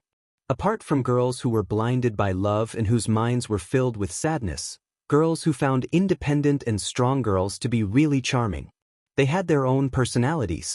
Ning Shu couldn't stand a woman who would die for a man. She always longed for someone to pamper her. Since she chose to be pampered, she had to be aware of being a pet. Damn, was she going to turn gay? She shouldn't. Ning Shu said Amitba in his heart. She should abandon the distinction of gender now. Men and women were all people. Even if they died, they were still souls. So loving girls was the same as loving men. Damn, what was she thinking? Chong Xiefeng was really lucky to have a girl like this like him. Ning Shu finally found Qin Yanji, but the place he found was still a brothel. He asked the brothel keeper if there were any new girls. In the end, the brothel keeper said there were, but she wasn't very obedient. Ning Shu said he wanted to see her, so the coquettishly dressed Qin Yanji was dragged in. Qin Yanji's face was thin. It was unknown what kind of torture she had suffered, but there was no color in her eyes. Their eyes met, and Qin Yanji saw Ning Shu. Tears immediately flowed out of her eyes. She called out hoarsely, "Brother?" Ning Shu raised his brows. It seemed that Qin Yanji really had an indissoluble fate with brothels. Ning Shu gave the brothel keeper some money, and she left with a smile. "Brother, brother, why are you only here now?" Qin Yanji cried to Ning Shu. Ning Shu asked, "Did the rapist sell you?" Qin Yanji's expression froze. She looked at Ning Shu in horror. "How did you know?" It was just as Ning Shu had guessed. Qin Yanji was tired of being tormented by Kai Huazi, so he turned around and sold Qin Yanji. How could the man of a rapist who used aphrodisiac incense have a conscience? Ning Shu asked, "Where is the rapist now?" He was going to cut up the rapist's cock. He picked a good woman and ruined a virgin. This kind of man deserved to be cut up. When Qin Yanji heard Ning Shu's words, she thought that Ning Shu was going to avenge her. She suddenly burst into tears. "Senior brother. Little junior sister, has your martial arts been crippled?" Qin Yanji had practiced martial arts since she was a child. Why did it feel like she didn't have any martial arts at all? Why was she always caught? Qin Yanji said painfully, "Brother, I was drugged with the cultivation dissipation powder. My martial arts are gone, and my dantian was destroyed." Ning Shu was speechless.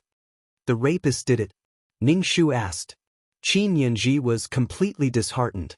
Her expression was gloomy, and it was obvious that she hated the rapist. Ning Shu hadn't expected this situation. The rapist had actually targeted Qin Yanji. He probably wanted to have a taste of a woman who was being fought over by a master of the Jianghu, especially the woman of the leader of the demon sect. She also had another identity as the fiancée of the master, Chong Xiefeng. Just thinking about it made her excited and tremble. If she had known this would happen, she would have used the GPS and not appeared in front of Qin Yanji. She was out of her mind. So much for reading novels.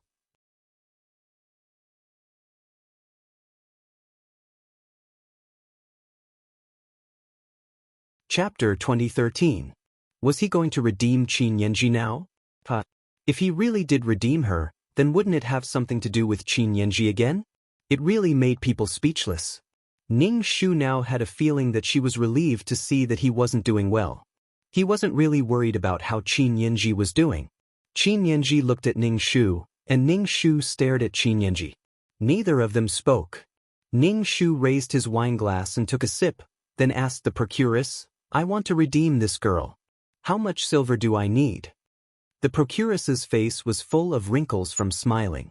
She extended a hand, and Qin Yanji immediately asked, 5 taels of silver. The procuress's face trembled. 500 taels. Ning Shu was speechless. Ning Shu guessed that Qin Yanji didn't even sell in 100 taels. Now she wanted 500 taels. What a businessman. Ning Shu said, "Sister, I don't have that much money. Wait until I earn that much money." Qin Yanji's expression was a bit sluggish. She didn't think that Ning Shu couldn't even take out 500 taels. How could he say he wanted to earn that much money? Qin Yanji wanted to cry but had no tears. She asked, "Brother, do you not want to redeem me?" After going through so much, what Qin Yanji wanted to do the most now was to leave this place. She was already traumatized by the brothel. Last time, she was taught a lesson by the procuress. This time, she still had to receive guests in a brothel. Qin Yanji still hadn't recovered from this shock. More importantly, her chastity had been taken by a disgusting rapist. Compared to the rapist, the current eldest brother was really good. In her mind, she kept thinking about the peace and quiet eldest brother had in Wanjian Villa. Those years were so peaceful. If only eldest brother hadn't killed Situ Sun. Qin Yanji was completely disheartened. Thinking about Situ Sun, who had been shot in the heart, Qin Yanji couldn't say anything about letting Ning Shu take her away. Her life was already like this. Qin Yanji said to Ning Shu, "Senior brother, go. Don't come back." Ning Shu rolled his eyes. Sure enough, his hypnotism skills weren't perfect. Ning Shu couldn't understand what Qin Yanji was thinking. "Since you want me to leave, then I'll leave." Ning Shu paid the procuress and left. Qin Yanji stared at Ning Shu's back with teary eyes. Ning Shu couldn't bear to see this kind of person who pretended to be the one who wanted to save him even though he was clearly begging for help. His heart was already as dead as ash. It was the same no matter where he was. Who the hell wants to save you? Do you have so much money that it's eye-catching? Brothel keeper, are you kidding? Aren't you going to redeem him? The 500 taels were gone again. Qin Yanji, he left so decisively. Even if he didn't have money, he could still take her away.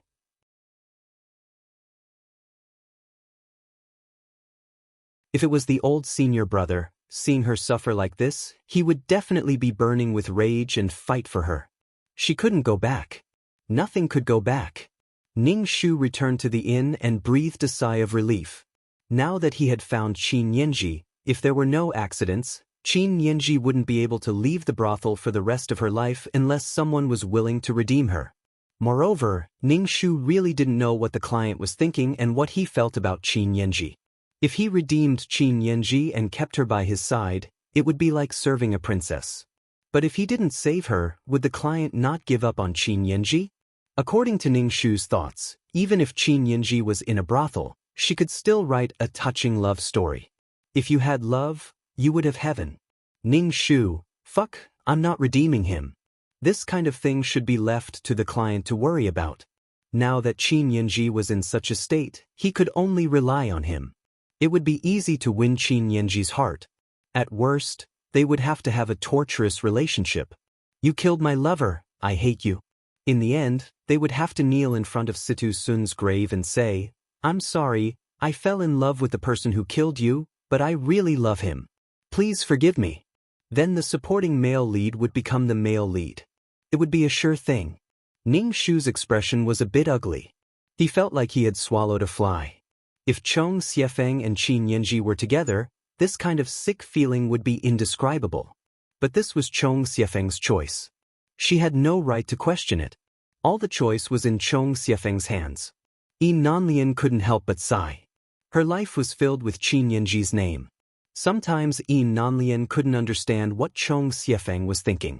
He had been looking for Qin Yanji everywhere, but now that he had found her, he was indifferent. Yi Nanlian was too lazy to talk. She got something to eat and cultivate her inner strength. If Chong Xiefeng really was together with Qin Yanji, then it would be time for her to quit. Yi Nanlian didn't want to be stuck between Qin Yanji and Chong Xiefeng. She especially didn't want to have anything to do with Qin Yanji. Once she was involved, she would be in big trouble, big trouble. Look at Situ Sun, look at Chong Xiefeng, and look at the Wanjian Villa. The disciples had either left or died. In her father's words, Qin Yanji was poisonous. If Chong Xiefeng really didn't like her, she wouldn't insist on being entangled and bring any harm to the Lingyun Villa. Didn't she see that Qin Yanji, who had no power to protect her, had been defiled by a womanizer? Now, she had been sold to a brothel. If no one redeemed her, she would have to spend the rest of her life with a pair of jade arms. Yi Nanlian couldn't let the person she truly cared about be hurt for a man who didn't love her. Maybe it was time for her to leave. But she had been to so many places with Chong Xiefeng and had seen so much. It wasn't a loss. Mission complete. Do you want to leave the mission world? 2333's voice sounded. Ning Shu immediately nodded. Yes. There wasn't much to gain in this world. It was very disappointing.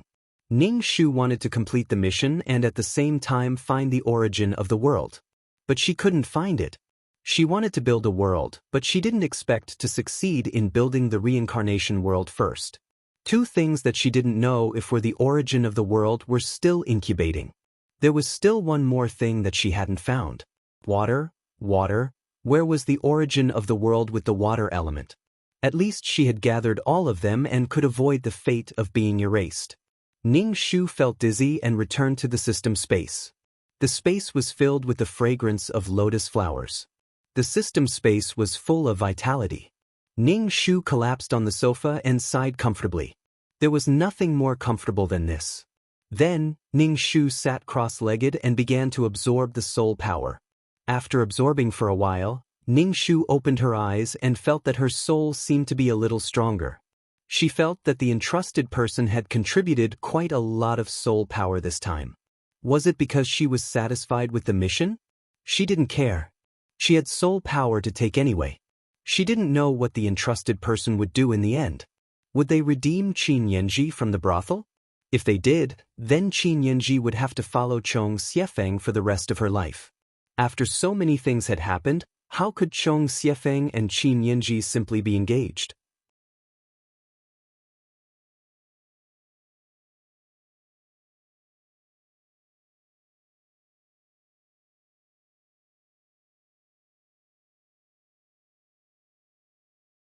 How was she going to live from now on? Qin Yanji stomped her feet as if she was angry. She quickened her pace and ran even faster. From beginning to end, Chong Xiefeng didn't look back. He also didn't think about going back to find Qin Yanji. Ning Shu turned off the video. It was a pity that Chong Xiefeng and Yi Nanlian didn't end up together. Ning Shu kept looking at the progress bar. In the end, Chong Xiefeng took in 2 disciples and taught them. He ran around every day and couldn't find a place to settle down. It seemed that Chong Xiefeng was quite satisfied and didn't want to be with anyone. He also didn't look for Yi Nanlian. Could it be that Chong Xiefeng still hadn't moved on from Qin Yanji's situation? The funniest thing was that Qin Yanji had Chong Xiefeng's money. After eating and drinking, she didn't have any income. In the end, she was kicked out of the inn and was about to end up on the streets.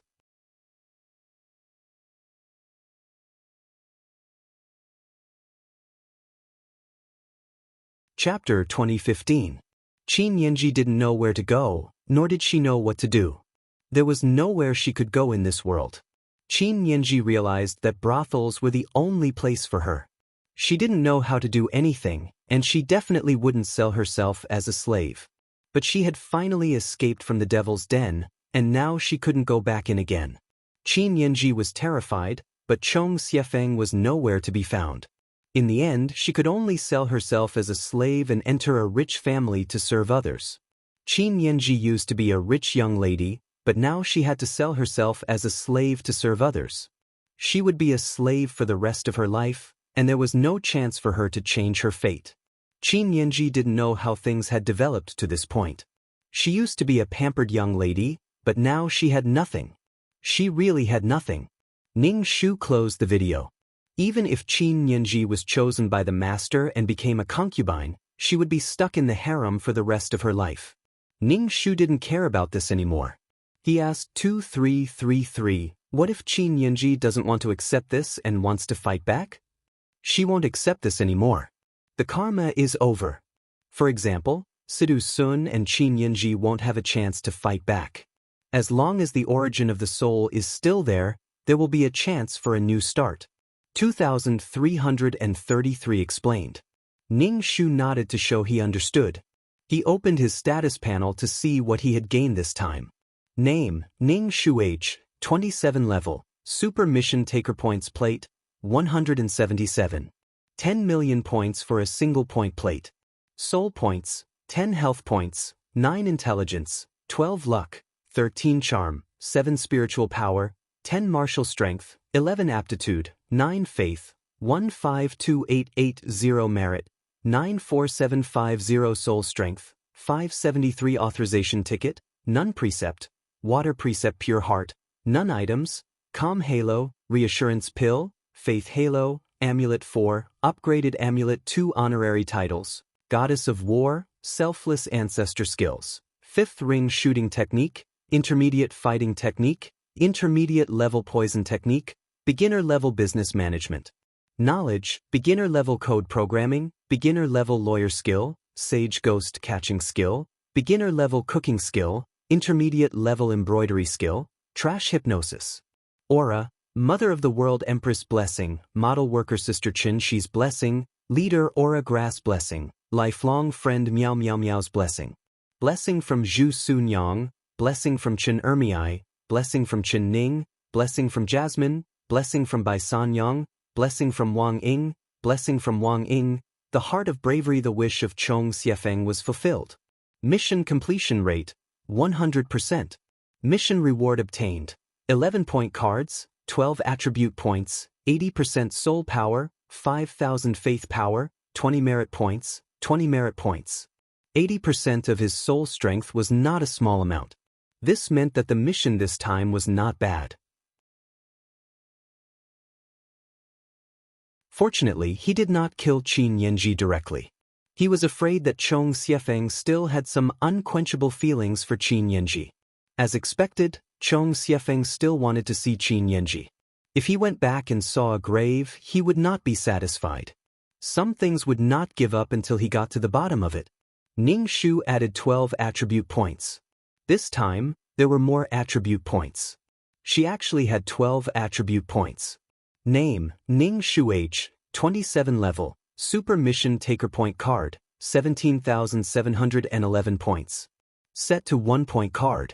Soul points, 102 health points, 92 wisdom, 121 luck, 131 charm, 71 spiritual power, 101 combat power, 111 aptitude, 93 faith power, 152880500 merit, 9475050 soul strength, 605 authorization ticket, none precept, water precept pure heart, none tools, calming halo calming pill, faith halo, amulet 4, upgraded amulet 2 honorary titles, goddess of war, selfless ancestor skills, 5th ring shooting technique, intermediate fighting technique, intermediate level poison technique, beginner level business management. Knowledge, beginner level code programming, beginner level lawyer skill, sage ghost catching skill, beginner level cooking skill, intermediate level embroidery skill, trash hypnosis halo, mother of the world empress blessing, model worker sister Chen Shi's blessing, leader halo grass blessing, lifelong friend Meow Meow Meow's blessing, savior Zhu Sun Yang's blessing, founding heroine Chen Ermiai's blessing, beauty of the law Chen Ning's blessing, blood clan nemesis Jasmine's blessing, transcending race communication by San Yang's blessing, brave heart Wang Ying's blessing. Previously, he had more than 1 million faith power. Now, he only had a little more than 100,000 left. Of the 500,000 merit points, he only had a few tens of thousands left. 2333 said, "You can go collect taxes now." It feels like it hasn't been that long since the last tax collection. Ning Shu was a bit surprised. This was too fast. It's been a long time. It's just that you're doing a mission. The time in the mission is different from the time in the law space. 2333 said. Oh yeah, I'm finally rich again. Ning Shu cheered in his heart. He went straight to Water City to collect taxes. First, he went to see Tion's auction house to see how much the auction house had collected and how much the auction house had deducted from his taxes. When he entered the auction house, Tion was already waiting for Ning Shu. When he saw Ning Shu, he cupped his hands and said, "The auction house's tax is 600,000 faith power. The casino's merit points are 250,000 merit points. That's a total of 850,000 merit points." Ning Shu's first reaction was that it was a lot of taxes. His second reaction was, "Damn, the auction house's people really took a lot of my money." Tion transferred the money to Ning Shu in front of Ning Shu. Ning Shu was very satisfied. He asked Tion, "Does the auction house have world origins?" Tion shook his head. "No, what do you lack?" "If there is, I'll help you look out for it. If it doesn't conflict with mine, I'll leave it for you. Ning Shu immediately smiled and said, "Thank you. I need Waterworld Origins." Ning Shu knew from Si Tian's words that Si Tian was building a world. Of course, he would use what he needed first. If it didn't conflict with his, he might leave it for her. After all, Si Tian ran an auction house. He definitely had his channels. Si Tian thought for a moment. "I'll help you look out for it." Si Tian was still willing to do this favor. Moreover, it didn't matter who he sold the world origins to. If he sold it to her, she would owe him a favor. Ning Shu was very satisfied. He left the auction house and went to some shops to collect taxes. Si Tian had a good start. It couldn't be better. Ning Shu now felt the benefits of being the embodiment of the law of water. The resources and confidence that his strength had exchanged for. You're tuning in to the Passion Pages YouTube channel. We're so grateful for your support, and don't forget to subscribe to join us on this incredible journey through captivating stories. Your generosity through donations truly makes a world of difference, as it's the primary source of revenue that allows me to expand and enhance this channel for you. Thank you from the bottom of my heart for being a part of this adventure.